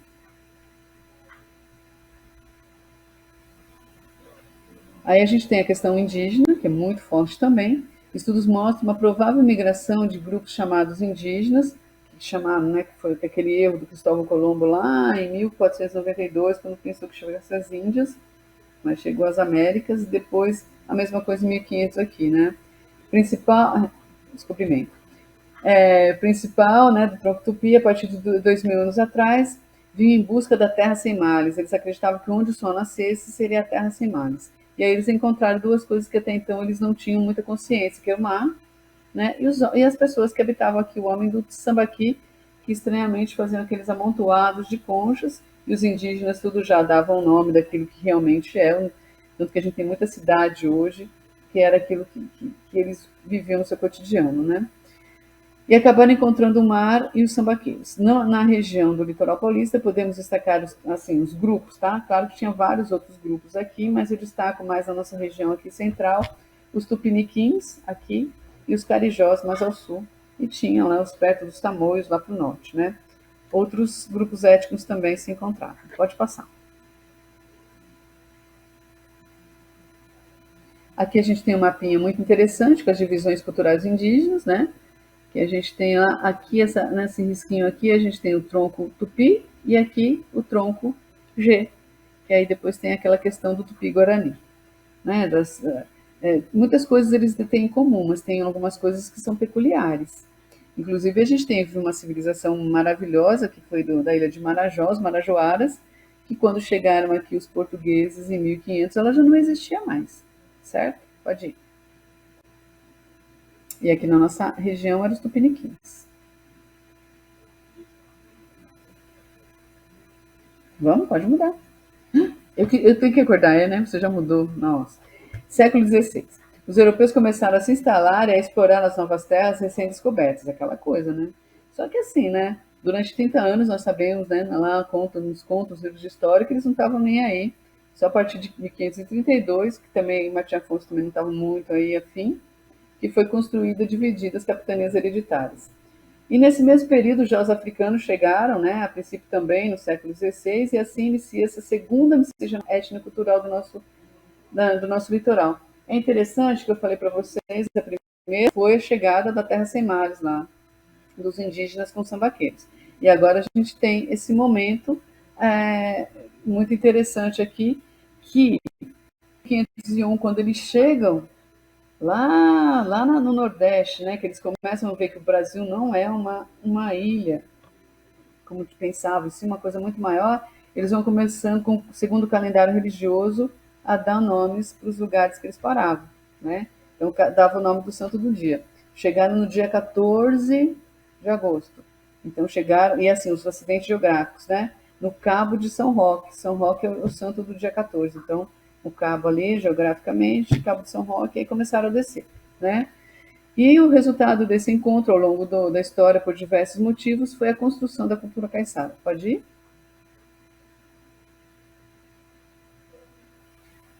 Aqui a gente tem a chegada dos africanos também. Pode ir.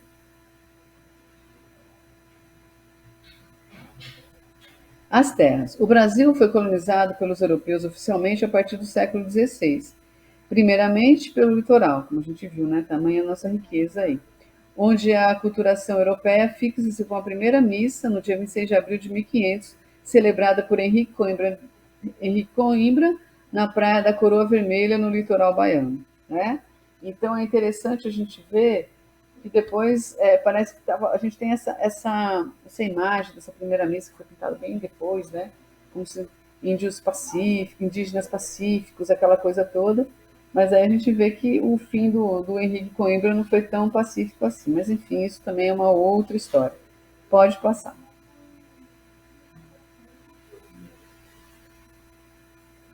Aqui não, Vitor Meirelles, a gente vê essa coisa meio passiva, tem toda uma leitura, mas olha, 1861, né, 300 e poucos anos depois. Mas enfim, pode passar. É um quadro famoso aí da galeria iconográfica do Brasil. Aqui, aquilo que eu falei para vocês, a expedição de 1501 e 1502, ela foi mapeando o litoral. E quando eu falo dessa segunda aculturação, né, aqueles acidentes geográficos que tinham nome indígenas, eles acabaram virando os santos do dia. E isso é um traço também da cultura caiçara, essa religiosidade, essas festas que hoje a gente considera cultural, ela muito nasceu dessas manifestações religiosas, como a festa do Divino, a festa do Bom Jesus, enfim. Nessa expedição foram batizados os acidentes geográficos com nomes do santo do dia. 14 de agosto, São Roque, 4 de outubro, Rio São Francisco, quando acharam a foz do rio lá, onde desaguava. Aí a gente tem aqui, 1º de novembro, a Bahia, acidente geográfico de Todos os Santos, né, que hoje dá origem ao nome do estado da Bahia. 6 de janeiro, Angra dos Reis. 20 de janeiro, Ilha de São Sebastião, né, referente à ilha que a gente já tem no litoral paulista. E 22 de janeiro, Ilha de São Vicente.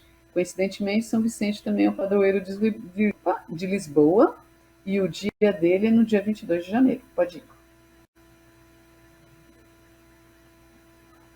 Aqui, né, nossas delimitações dessas terras, pode ir. Eles começam a ver, nossa, esse litoral é grande mesmo, é muito mais grande, sim, muito maior, né, digamos assim, muito maior do que o litoral que eles tinham lá da Península Ibérica.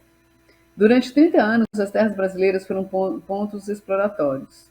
Muita miscigenação e aculturação se estabeleceram em nossa região. Foi toda essa mistura toda, né? Pode-se dizer que a essência caiçara se define nesse momento, nesse primeiro momento aí do século XVI, com a presença do índio, do branco e do negro, em terras brasileiras, sendo a capitania de São Vicente um grande entreposto de comércio e de cultura. Pode passar?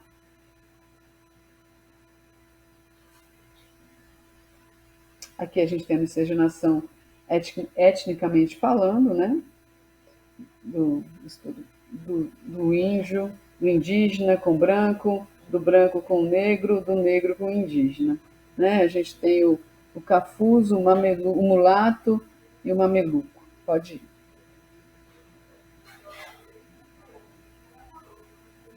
Em 1532, as terras brasileiras são divididas, né, que é a questão da capitania hereditária, e começa um novo processo de colonização, que é fortalecido em 1549, com a chegada do primeiro governador-geral do Brasil, que foi Tomé de Souza, e com eles a chegada dos primeiros jesuítas sob a responsabilidade de Manuel da Nóbrega. O primeiro a pisar na capitania, como eu falei para vocês, foi Leonardo Nunes. Aqui nesse slide está falando justamente esse processo de povoamento, né, da nossa região. Pode ir? Eu já expliquei bastante, né? Só estou confirmando aqui. Aí as capitanias hereditárias, tem professor de História vendo isso aqui, tá careca de saber, de conhecer aqui, né? A gente está aqui na São Vicente, que depois virou capitania de Itanhaém, que depois virou capitania de São Paulo, até se desfazer de vez. Pode ir? Aqui já é o mapa do estado de São Paulo do século XIX, né? Só para destacar aqui o litoral, pode ir. Aqui destacando as emancipações, né, de onde saíram esses municípios todos. Eu dei foco principalmente nos 9 municípios da região aqui, pode passar. aqui a região metropolitana da Baixada Santista, que eu dei foco nela porque é onde a gente vive, mas aí teve todos os processos também do litoral norte e do litoral sul. Recebeu seu formato atual, né, com os novos municípios, como eu disse no começo, lá em 1991, com a última emancipação que foi a de Bertioga. Então, São Vicente, né, em 1532, como já núcleo de vila, e tem aí também Santos em 1549, Guarujá em 1893, uma data, e depois tem uma outra data mais oficializando, de uma outra forma, porque tem umas questões históricas, que não vem ao caso agora, mas é interessante depois dar uma aprofundada.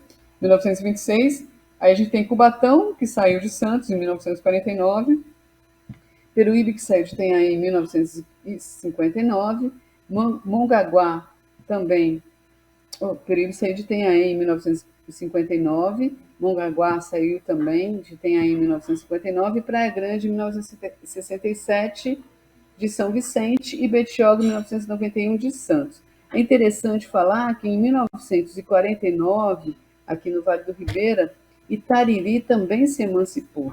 Então, olha só o tamanho do município de Itanhaém.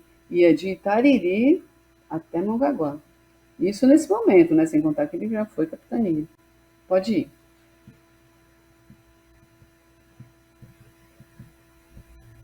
Aqui a região metropolitana da Baixada Santista e seus respectivos municípios. Desses 9 municípios, o município de Itanhaém é o maior em extensão territorial, depois Bertioga e depois Peruíbe.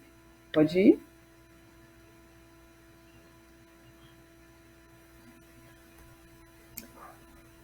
Algumas características em relação às coisas que ligam o caiçara à terra e a sua legalidade territorial, né? Podemos citar 2 coisas que os 9 municípios tiveram e têm em comum: a Mata Atlântica e as capitanias hereditárias. Né? Foi tudo que eu já expliquei para vocês em relação ao espaço, em relação ao que tira desse espaço para sobreviver e criar as minhas coisas e dessa forma criar uma identidade. Pode ir? Aqui estão mudando o processo administrativo, né, querendo colocar o nome da região metropolitana da Baixada Santista como Costa da Mata Atlântica. É interessante, não sei se vocês já repararam, nessas placas verdes que tem nos 9 municípios, falando assim, bairro aqui, bairro ali, umas placas enormes. Atrás tem o símbolo da região metropolitana da Baixada Santista, que é uma estrelinha do mar, são umas estrelinhas do mar assim, e sempre tem um conselho ali, por exemplo, antes de moto de capacete, bicicleta, sempre tem um conselhinho, mas ali está a região da metropolitana da Baixada Santista. É interessante também quando você sai de Peruíbe, ali pelo bairro do Veneza, tal, você tem uma placa enorme branca escrita assim: você está saindo da região metropolitana da Baixada Santista. E outra do outro lado, você está entrando na região metropolitana da Baixada Santista. E para lá você vai encontrar em Bertioga também uma plaquinha igual. Pode ir.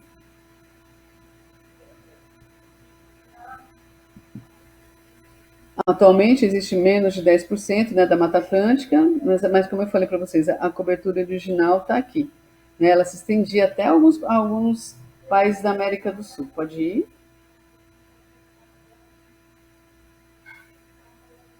Aqui, os 50 milhões de anos, provavelmente, ao tempo da construção, de tudo, da Mata Atlântica, e aqui como ela estava em 1500, né, e é como ela está hoje.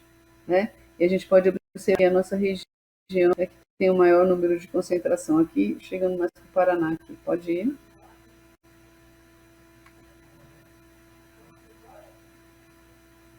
Aí está falando, né, das diferenças, né, a maior parte desses 10% está dividido em fragmentos. No Brasil restam cerca de 7%, a maior parte está na Serra do Mar, que é aqui onde a gente está. Tá? Pode passar também. Pode passar. Aqui é a Serra do Mar, a gente tem a famosa Imigrantes cruzando bem no meio da Serra do Mar. Aí a área da Jureia, que também está dentro dessa Mata Atlântica, e tem vários municípios da região metropolitana, da Baixada Santista, em Peruíbe, Litoral Sul, Iguape, Vale do Ribeira, Itariri, Pedro Toledo, Miracatu, estão dentro dessa área da Jureia. Pode ir. Que é essa área aqui, a gente tem um recorte desses municípios, né, e a gente tem aqui essa área, aqui está Iguape, todos os outros que eu falei para vocês. Iguape, ele é enorme, né? Como eu falei, é o maior município em extensão do estado de São Paulo. Pode ir.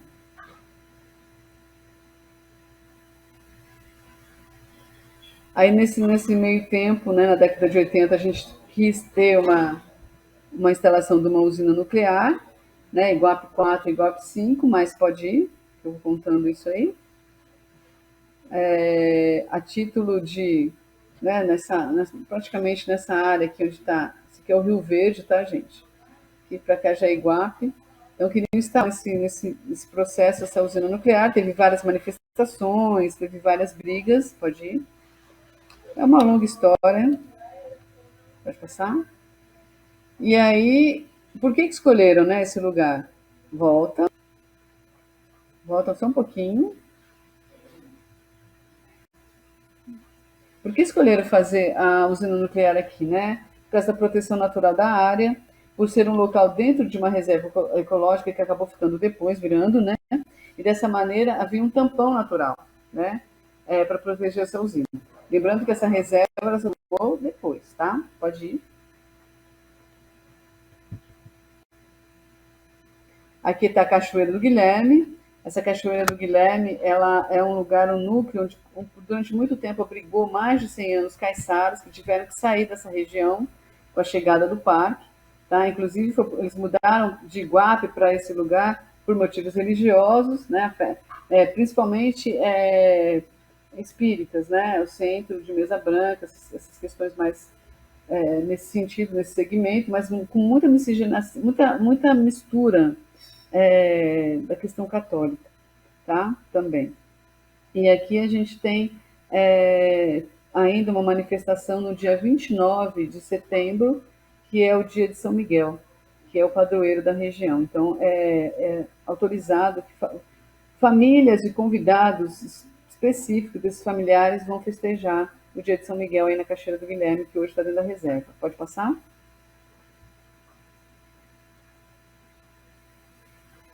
Em 1885, foi destituído, né, da construção das usinas, mesmo tendo feito algumas modificações e certas melhorias no local, porque naquela coisa vai ter ou não vai ter, teve algumas melhorias no local, né?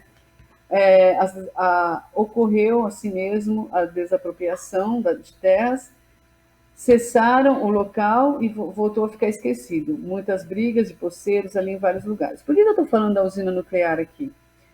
Porque a usina nuclear ela foi o estopim, tá? Para que fosse criado a reserva, e criada essa reserva, os caiçaras tiveram que sair de vários pontos do seu local de origem, que até a década de 80 estavam preservados, como eu falei, né? A gente volta naquela mesma questão, graças à presença deles ali. Então, isso é importante a gente refletir. Uma coisa levou a outra. Então, a usina nuclear entra nesse contexto por conta disso. Por conta que ela foi estopim, ou ela entrava, e eles teriam que sair de qualquer forma, porque não poderiam ficar lá. E aí opinou-se, então, por ter criação da reserva, com briga de vários ambientalistas, várias pessoas, inclusive o ZOARG, e aí você tem a reserva, tá? A partir do momento que você tem essa reserva, não pode se tirar nada dela, a não ser pesquisadores para fazer vários tipos de pesquisa, enfim. Então, há uma mudança de localidade. Já que a gente começou a falar, na nossa palestra, a gente começou a falar de localidade, né? Esse núcleo que se tinha lá desde o século XVII, XVIII, né, estabelecido quando eles migraram ali, muitos açorianos saíram, chegaram em Iguape, depois passaram para Barra do Una, que vieram a pé, tudo, está dentro desse processo. Então, é importante a gente entender isso. Se a gente começou a falar de localidade, de mapear, então a gente começa a entender também o enfraquecimento da cultura caiçara por conta do quê? Por conta da extração dele, do local deles, de onde eles estavam há tantos anos. Então, isso foi um baque muito grande para a cultura caiçara, terem que sair dos locais de origem. Pode mudar. Então, o motivo de estar falando da usina nuclear é esse. Então, essas estradas que foram melhoradas, que você não pode hoje pavimentar, porque está dentro da reserva. Então, ela surgiu mais por isso, porque até então era picada ou vindo pelo mar. Ia para Iguape pelo mar, ia para Peruíbe pelo mar, enfim, pode ir. Já que a herança dos indígenas, né, até do homem sambaqueiro, o homem de sambaqueiro é pescar no mar, e do indígena é andar por esse mar, né, com as embarcações. Então, sendo considerado o reduto final da Mata Atlântica, ambientalistas e políticos envolvidos, né, com causas lutaram para que a área ao entorno da Jureia não fosse desmatada aleatoriamente numa corrida imobiliária frenética.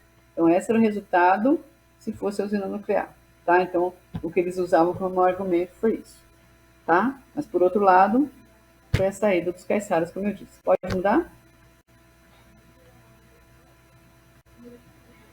Aqui algumas manifestações, né, nas ruínas da BBB, algumas ONGs lá nesse período, pode ir.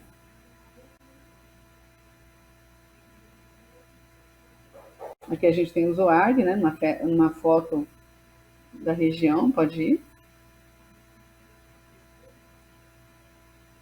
Aí aqui a gente tem o decreto, né, 24.646, de 20 de janeiro de 1986, onde a Jureia passou a englobar a área da antiga reserva estadual do Itatins, que aumentou ela para 79.240 hectares. Em 28 de abril de 1987, o governo do estado editou a lei número 5.649, que retificou a criação da estação ecológica Jureia Itatins. Tá? Pode ir? Só para vocês terem registro da questão documental. Aqui tem um portal que a gente passa, né? Esse acesso é um pouquinho antes da Cachoeira do Paraíso, lá em Peruíbe. Lembrando que, geograficamente, a Cachoeira do Paraíso ela está no município de Iguape, só que não tem acesso de carro por Iguape, tá? E agora ela tem também, se você quer ficar o dia inteiro lá, por exemplo, na Cachoeira do Paraíso, você tem que tirar a senha, você tira a senha nesse local. Para Barra do Una, não, é tranquilo, você pode ir direto. Você não pode só atravessar o rio. Para atravessar o rio, você tem que ter autorização. Que se tem essa autorização com alguns grupos, é na festa, né, de 29 de setembro, né, de São Miguel, e agora no último final de semana do mês de julho, onde o pessoal atravessa e vai a pé de Peruíbe e até Iguape por conta da festa do Bom Jesus. Tá? Então, são duas festas religiosas que acabam entrando nesse cenário cultural que permite que você atravesse a Jureia de uma forma mais... sem precisar estar ali em algum núcleo de pesquisa. Pode passar.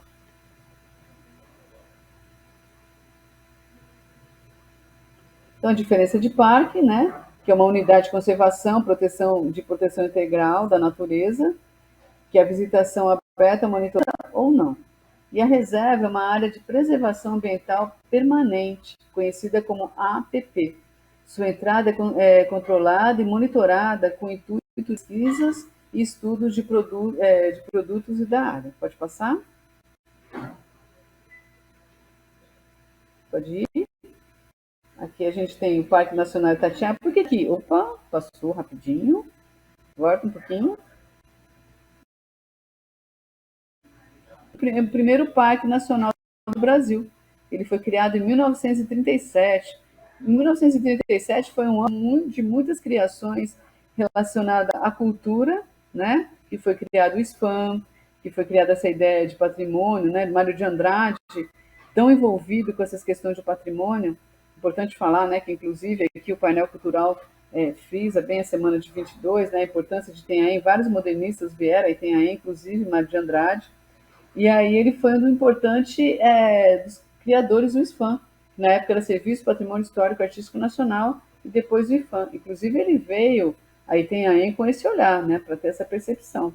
Mário de Andrade, ele foi um homem assim extremamente ligado nessas questões de patrimônio. Então muito da preservação, principalmente do patrimônio material, nós devemos a ele, tá? E aqui a gente tem a reserva da Jureia, que está dentro dessa Mata Atlântica. Pode passar.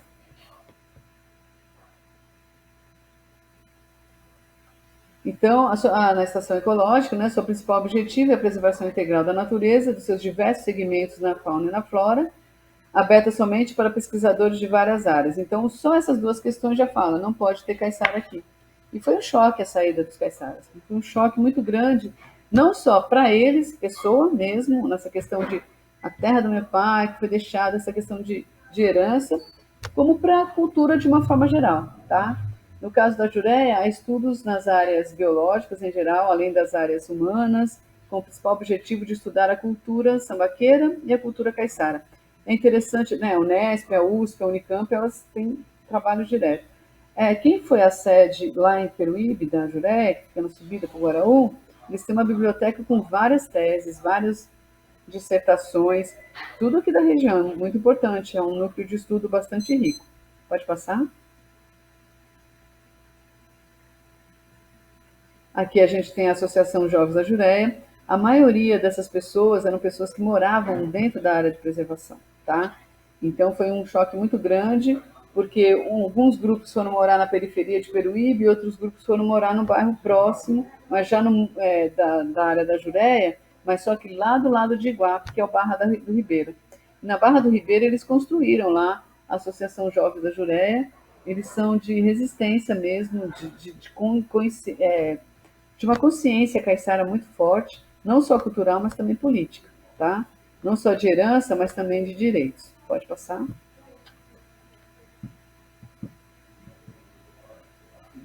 Então tem seu preço, né? Que foi o caso aqui que eu já estou explicando para vocês, que para a preservação do meio ambiente, muitas famílias tiveram que deixar suas áreas por motivo de diversas proibições que afetou diretamente sua produção econômica e familiar. Mudança da terra, de repente agora você tem que estruturar totalmente sua vida, buscar profissões, a pessoa já de repente com mais de 40, mais de 50 anos, onde vai conseguir uma profissão? Todo o tempo ele vivia da pesca e vivia da terra.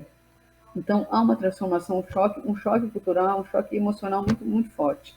Então a mudança dos caiçaras para os centros urbanos só veio fortalecer a transformação cultural que já vinha ocorrendo desde as emancipações, porque muitos caiçaras, antes da emancipação, eles viviam na beira da praia. E aí, com aquela exploração, tanto que a gente começa, né, nossa explanação aqui, a gente começa justamente com aquela foto que a gente tem lá da Riviera de São Lourenço, justamente a transformação daquele lugar do Jundu, daquele lugar das cabanas caiçaras, daquele lugar que você guardava as canoas. Você tem toda essa transformação que acaba vendendo baratíssimo. Então, muitas cidades, a partir já das emancipações das casas de segunda residência, transformação, pode virar.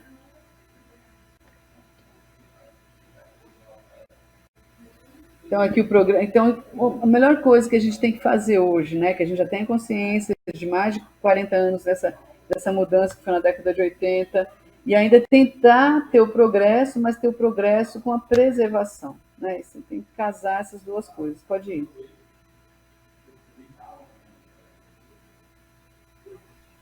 Então, as casas de segunda residência, foi o que eu acabei de falar, que no final da década de 1950, junto com as emancipações, houve esse grupo. Então, houve muita migração para o estado de São Paulo.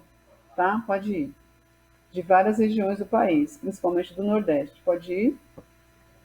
Então, esse daqui eram os panfletos que eram distribuídos nas grandes centros, né? Como São Paulo, por exemplo, falando aqui da Estância Balneária de Itanhaém. Está falando de Peruíbe, mas na época Peruíbe pertencia a Itanhaém. Então, quer dizer, a gente está falando de um panfleto aqui antes de 1549. Pode ir. Inclusive colocando Anchieta aqui, né? Você vê que pega os tópicos históricos. Vou passar um pouquinho aí, por favor. Voltar um pouquinho aquela imagem. É interessante a gente ver. Aproveitou Anchieta, naquele momento que ele estava lá na praia, assim, com a varinha, né? Mas o forte dele, assim, que falavam que ele andava com essa varinha para lá e para cá, mas o marco foi quando ele escreveu o poema da Virgem lá em Peruíbe, na praia de Peruíbe, lá em Ubatuba. Mas aqui já pega uns indígenas, coloca em volta, então você faz toda aquela coisa, e a modernidade aqui, ó, do outro ladinho. Pode ir, por favor. Pode ir. Aqui a gente tem a hora aqui, né, que tem Vicente, que ele é puxar. Aqui já está para. Olha que loucura que são esses municípios. Uma vez veio um primo do interior, a gente andando pela Manuel da Nóbrega, você passa assim dos municípios e você nem percebe, já está em um, já está em outro. É diferente quando você vai no interior que tem aquelas estradas quilométricas, você entrou no. Agora aqui não, é rapidinho, você entra e fala, nossa, isso é resultado de uma região chamada região metropolitana, meu filho. E aqui toda essa hora, então pensa que isso daqui tudo era mangue, gente. Tem aqueles prédios tortos em Santos. que aqui a primeira transformação, porque Santos nasce onde é o centro, né? Eles não estavam nem aí para essa questão de praia, de turismo como praia, isso aqui é uma coisa em relação a se usar, é uma coisa super moderna, super nova mesmo. Essa coisa isso daí começou bem na década de 60, 70, porque até então o mar, na época do Império, por exemplo, você jogava todas as coisas no mar, você tinha escravos que levavam direto com coisas nas lonas que eles carregavam nas costas, direto para o mar. Tá? Só depois de um processo lá que o mar virou lazer. E isso aqui, na época da Bolsa do Café, que a gente já mostrou a foto anteriormente, isso aqui eram casas de lazer dos donos, dos fazendeiros, né?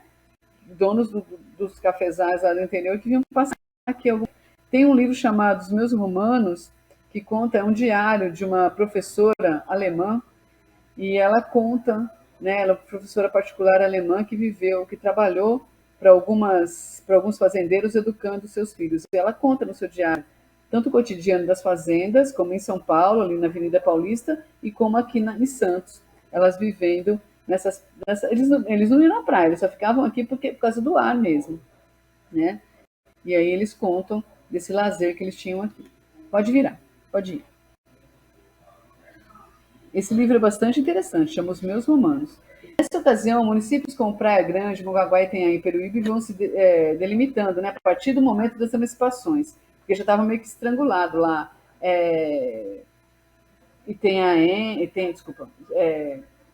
Guarujá, Santos, então começa a vir para cá, né? Vão se delimitando geograficamente e assim estruturando fisicamente características fortes e próprias. Então, eu estou começando, nesse momento, o que eu estou falando? Desse lugar aqui que a gente começou a falar, desse lugar do Caiçara se transformando, primeiro, em cidade de segunda residência, ou seja, numa cidade de veraneio, e agora numa cidade, né? Principalmente quando chega ali aqui também, em 1914. Pode ir para as casas de segunda residência, que são as casas de veraneio. Pode passar. Aqui tem o desenvolvimento em 1914, né, que é a estrada, essa aqui é a estrada de ferro, essa aqui é a estação que tem lá em Ana Costa, em Santos. Pode passar. Aqui o desenvolvimento, eu peguei 1929, 39, 47, 53, que é a construção mesmo, os vários períodos por onde passou a construção da Via Anchieta, para chegar no litoral mais fácil, pode ir. E com explosão de casa segunda residência, né? Pode passar. Aqui já o desenvolvimento chegando a partir de 1951 com a Manuel da Nóbrega, que depois, no finalzinho da década de 90, ela foi duplicada, pode ir. Lembra, assim, que é interessante, né? Os nomes, que eu falo muito da história, está nos nomes, né? Via Anchieta, no semestre ao século XVI, José de Anchieta, quando fazia aquele caminho a pé. Depois a gente homenageia aqui Manuel da Nóbrega, nessa região. Eu acho uma injustiça do caramba com o Leonardo Nunes, mas tudo bem, né? A gente vai ainda resolver essa questão histórica. E depois os imigrantes, né? Que é um segundo momento, já na construção do Estado de São Paulo, como um dos maiores produtores de café. Bom, enfim. Dessa forma, os caiçaras que tinham pequenas roças mais próximas ao centro, foi aquilo que eu falei, eles acabam perdendo, né? E as praias foram ludibriados e venderam as suas propriedades muitas vezes bem abaixo do valor justo que ela valia, o que já era barato naquela época. Muitas famílias passaram a se instalar na periferia desses novos municípios, essa realidade do Caiçara, e que acabou, né, dessas pessoas que vinham, e a busca de uma nova forma de subsistência, como construção civil, comércio, trabalhos particulares esporádicos. Pode virar? Né? Nas cidades menores, né, é muito comum, que agora você tem um número maior de sorveteria, tá? Mas era muito comum essas pessoas, né, desses trabalhos esporádicos, vender produtos na praia, como sorvete e tudo mais. Esse cara tem que correr que tá vindo um temporal terrível aí, pode ir mudar. O surfista já tá saindo da água lá, mano. Tá louco, vai, pode virar. Com esses fatores, a identidade caiçara pede a mente força diante a esse novo padrão financeiro, né? Imagina que eles vão ter agora um terreno de vista para a praia. E quem não vendia era pressionado absurdamente, tá? O que acaba não somente modificando a questão física da região, como toda a sua memória e sua cultura. A família da minha mãe passou por isso. Ela tinha um grande terreno lá em Peruíbe, perto da praia, e acabou que uns irmãos não queriam vender, mas o outro acabou escondido, acabou vendendo, e eu sei que a minha bisavó ficou sem ver dinheiro, foi uma loucura. Né? E aí acabou essas coisas todas, que aí entra essas brigas familiares, um quer, outro não quer, e tudo mais, né? Esse choque todo. Pode ir. E o que acontece, né? A gente vê muita transformação, por exemplo, Praia Grande, muitos prédios, aqui em Mongaguá, muitos prédios. Então, está começando a criar essa questão de prédio. Em Peruíbe tem uma lei na lei orgânica que tem que ter votação para ter prédio na orla da praia, né? Só a população aprovar no plebiscito. Mas estão querendo mudar isso também. Então, são essas transformações que vão mudando. Então, isso aqui, essa foto mesmo que eu coloquei, é uma reflexão, né? Porque é interessante que há um desenvolvimento, mas é interessante também poder equilibrar, não perder a nossa identidade. Tem que ter um equilíbrio entre o crescer e o manter. Pode ir.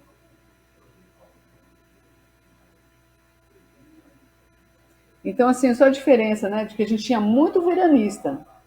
Agora a gente tem muito mais turista que veranista, porque o turista é considerado quando você fica mais de 24 horas numa cidade mas você não tem vínculo nenhum, você vai lá só para conhecer.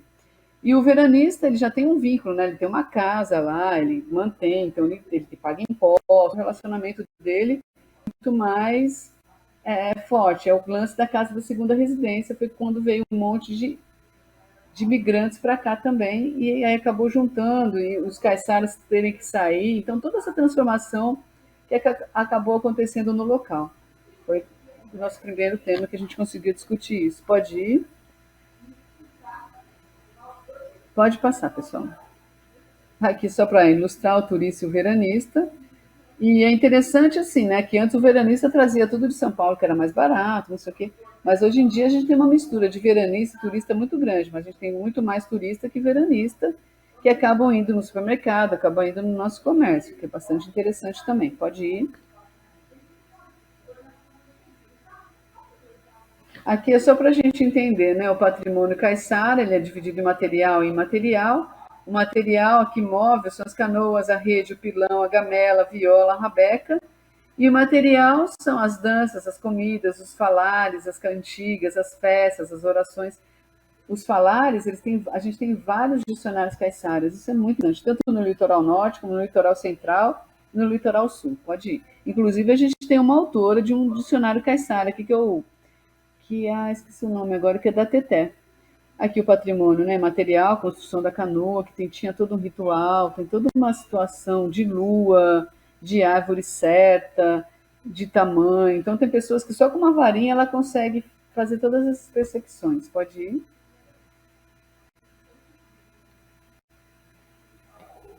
Aí a gente tem a canoa, né, que está presente na formação da cultura brasileira com uma identificação muito forte. A gente tem vários tipos de canoa. Inclusive, naquele livro do Almir Klink, 100 Dias entre o Céu e o Mar, ele dedica quase um capítulo inteiro à canoa, né? Tudo que começou a vida dele de navegador com a canoa. E ele é paulistano, mas ele se considera caiçara, porque a vida dele toda está envolvida com a arte da canoagem em Paraty. Para os caiçaras é como se fosse um membro da família, ela é o transporte e traz o alimento. Então, assim, ela era tratada, tinha canoa que ficavam mais de 100 anos numa família, tá? E tinha o batismo dela, e hoje a gente tem garagem para os carros, a gente tinha o quartinho das tralhas com as canoas. Pode ir? Pode passar. Aqui a rede de pesca, que é uma herança dos homens do Sambaqui. A canoa é uma herança. Olha só a construção da identidade caiçara. A canoa é uma herança, né, dos indígenas. Já essa rede, essa coisa de rede maior para pescar no mar, é uma herança do homem do Sambaqui. Até porque nessa miscigenação, o homem do Sambaqui provavelmente ensinou o indígena a pescar no mar, porque até então ele não conhecia o mar, só pescava em rio. Então a gente vai construindo essa ideia dessa formação da cultura caiçara. Pode ir?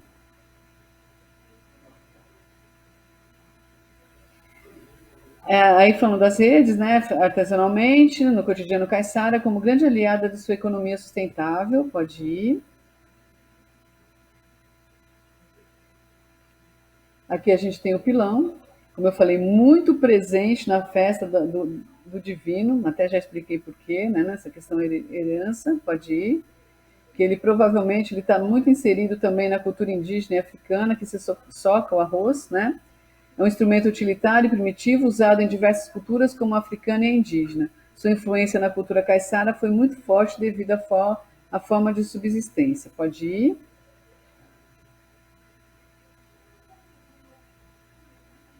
Aqui tem a gamela, também muito usada, vendida artesanalmente. Pode ir. E uma das árvores xodozinha, a gente tem duas árvores muito xodó na cultura caiçara, que é a cacheta, que é super leve, feita a maioria dessas questões, e a guapuruvu, que é aquela árvore enorme, amarela, que faz a canoa. Então, a gamela é o utensílio primitivo e utilizado no cotidiano de várias culturas, foi inserido na cultura caiçara, sendo um dos objetos mais utilizados na sua rotina. Hoje, algumas comunidades vendem essas peças como artesanato local. Pode ir?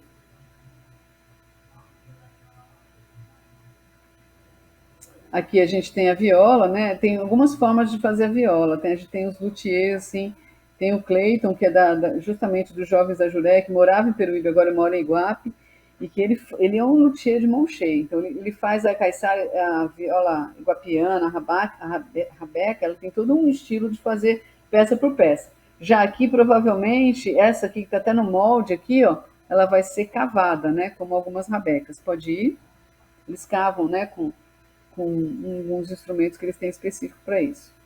Ela tem sua origem nas violas portuguesas, oriundas dos instrumentos árabes, aí a gente vê a nossa herança como o alaúde. Elas chegaram ao Brasil, trazida pelos colonos portugueses, de diversas regiões do país, e passou a ser usada pelos jesuítas para catequizar os indígenas. Que usava muita arte, né? A maioria dos jesuítas, eles eram todos alguma faculdade, os primeiros jesuítas, os primeiros ali, os raízes mesmo. Pode ir. Foram que vieram para a nossa região em 49 e 50. Pode ir? Aqui a gente tem a viola branca ou iguapiana, tem esse nome por conta da cor dela natural, porque é feita de cacheta. Pode ir?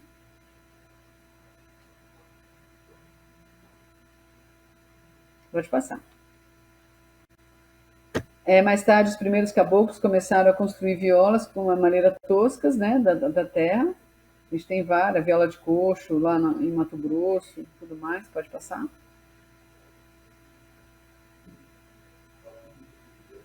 Aqui a gente tem uma rabeca, que é parente do violino, que geralmente eles tocam no peito, assim, está muito forte dentro da cultura caiçara. Pode passar.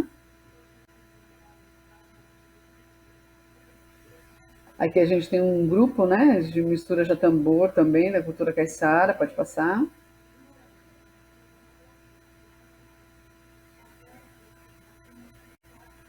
E com as migrações e a aculturação, né, com a construção dessas casas de segunda residência, foi, né, a gente teve uma série de fatos que resultou no enfraquecimento da cultura e da identidade caiçara. A mistura de outras culturas e a propagação da cultura de massa leva à estagnação e à falta de perspectiva para padrões tradicionais e culturais. De novo, repetindo isso, que a gente tem que ter o equilíbrio, pode ir, entre o progresso e a preservação da cultura. Aqui a gente está falando da cultura de massa, né, que a gente já nasce com todas aquelas marcas, aquelas coisas passageiras na nossa vida, que não é uma coisa que a gente escolhe, é uma questão de status, e aí tem toda uma questão sociológica, antropológica que envolve, mas enfim, está aí só para ilustrar, para a gente ter o nosso contexto aqui. Pode passar.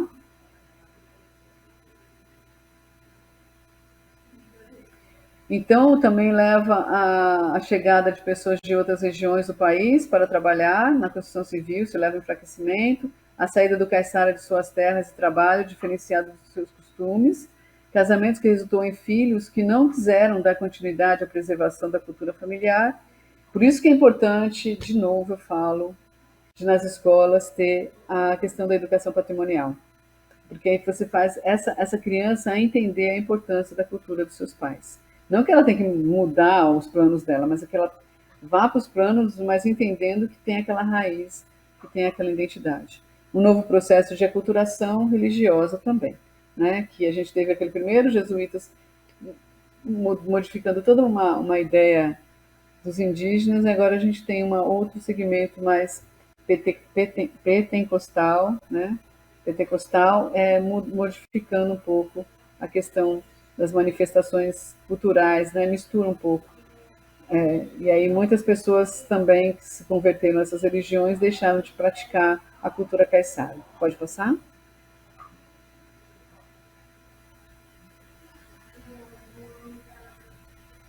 Aqui a cultura popular, né? Essa cultura maravilhosa que é uma dança. Aqui a gente tem a anca para dançar catira. Pode ir.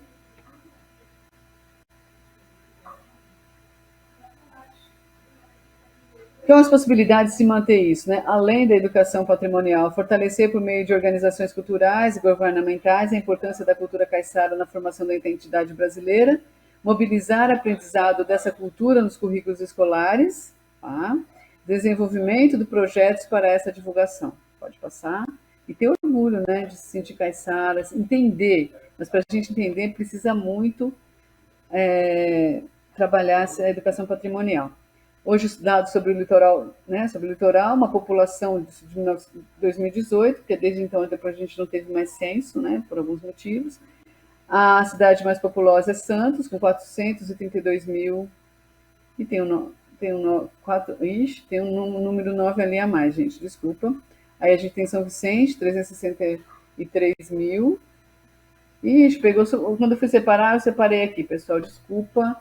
Depois a gente vê melhorzinho isso daqui, ó. Sempre desconsidero no último número, tá? E aí, mas em primeiro lugar está Santos, pode ir? Pode passar?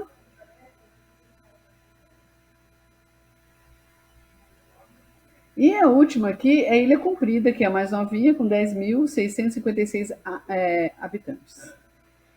10.656 habitantes, e a gente tem aqui também isso. Obrigado. Não, já terminou. Só queria falar uma coisinha de Iguape, Val. Volta lá. Que é o maior município do estado de São Paulo, dos 645 municípios, e a população dele é só de 30.644 habitantes. Tá certo? Obrigado, pessoal. Me desculpa dessa parte aqui tem um número a mais, me perdoem. Tá? Muito obrigado pela oportunidade, obrigado por me ouvir, espero ter acrescentado alguma coisa. E é isso. Agradecido imensamente por ter o prazer de poder falar a respeito dessa cultura caiçara, da nossa cultura. Muito obrigada. Nós que agradecemos, professora Fátima Cristina, muitos dados, né? Muitas vertentes históricas em relação a datas, né? Em relação aos municípios, enfim, muitos dados sobre o nosso litoral paulista. E lembrando que hoje é o Dia do Indígena, né? 19 de abril, Dia do Indígena, apesar que todos os dias, né, temos que lembrar dos indígenas, dos caiçaras, enfim, dos povos originários. Mais uma vez, muito obrigado pela presença aí, 2 horas de muita informação, muitos dados sobre o nosso litoral paulista. O André, gostaria de falar alguma coisa, André? Eu também sou muito grato à professora Fátima, isso porque também sou um caiçara nato, né? E falar de cultura caiçara, para mim, é sempre relevante, né? E é isso, né? A gente precisa falar sempre da nossa cultura para que ela seja valorizada, né? E para que ela seja entendida na sua essência, né? Não somente na margem, né? Mas na sua essência. E eu acho que você conseguiu fazer isso na sua palestra. Então, muito a sua participação. Muito obrigado, professora Fátima, pela palestra. Luiz? Muito obrigado a todos e todas, aos professores, professoras, ao público em geral, a todo mundo que esteve com a gente no segundo encontro do segundo painel Caiçara, de cultura caiçara. No ano que vem, teremos o 3º painel cultural, aí em comemoração aos 491 anos de Itanhaém. Obrigado a todos, uma boa noite e até o nosso próximo encontro.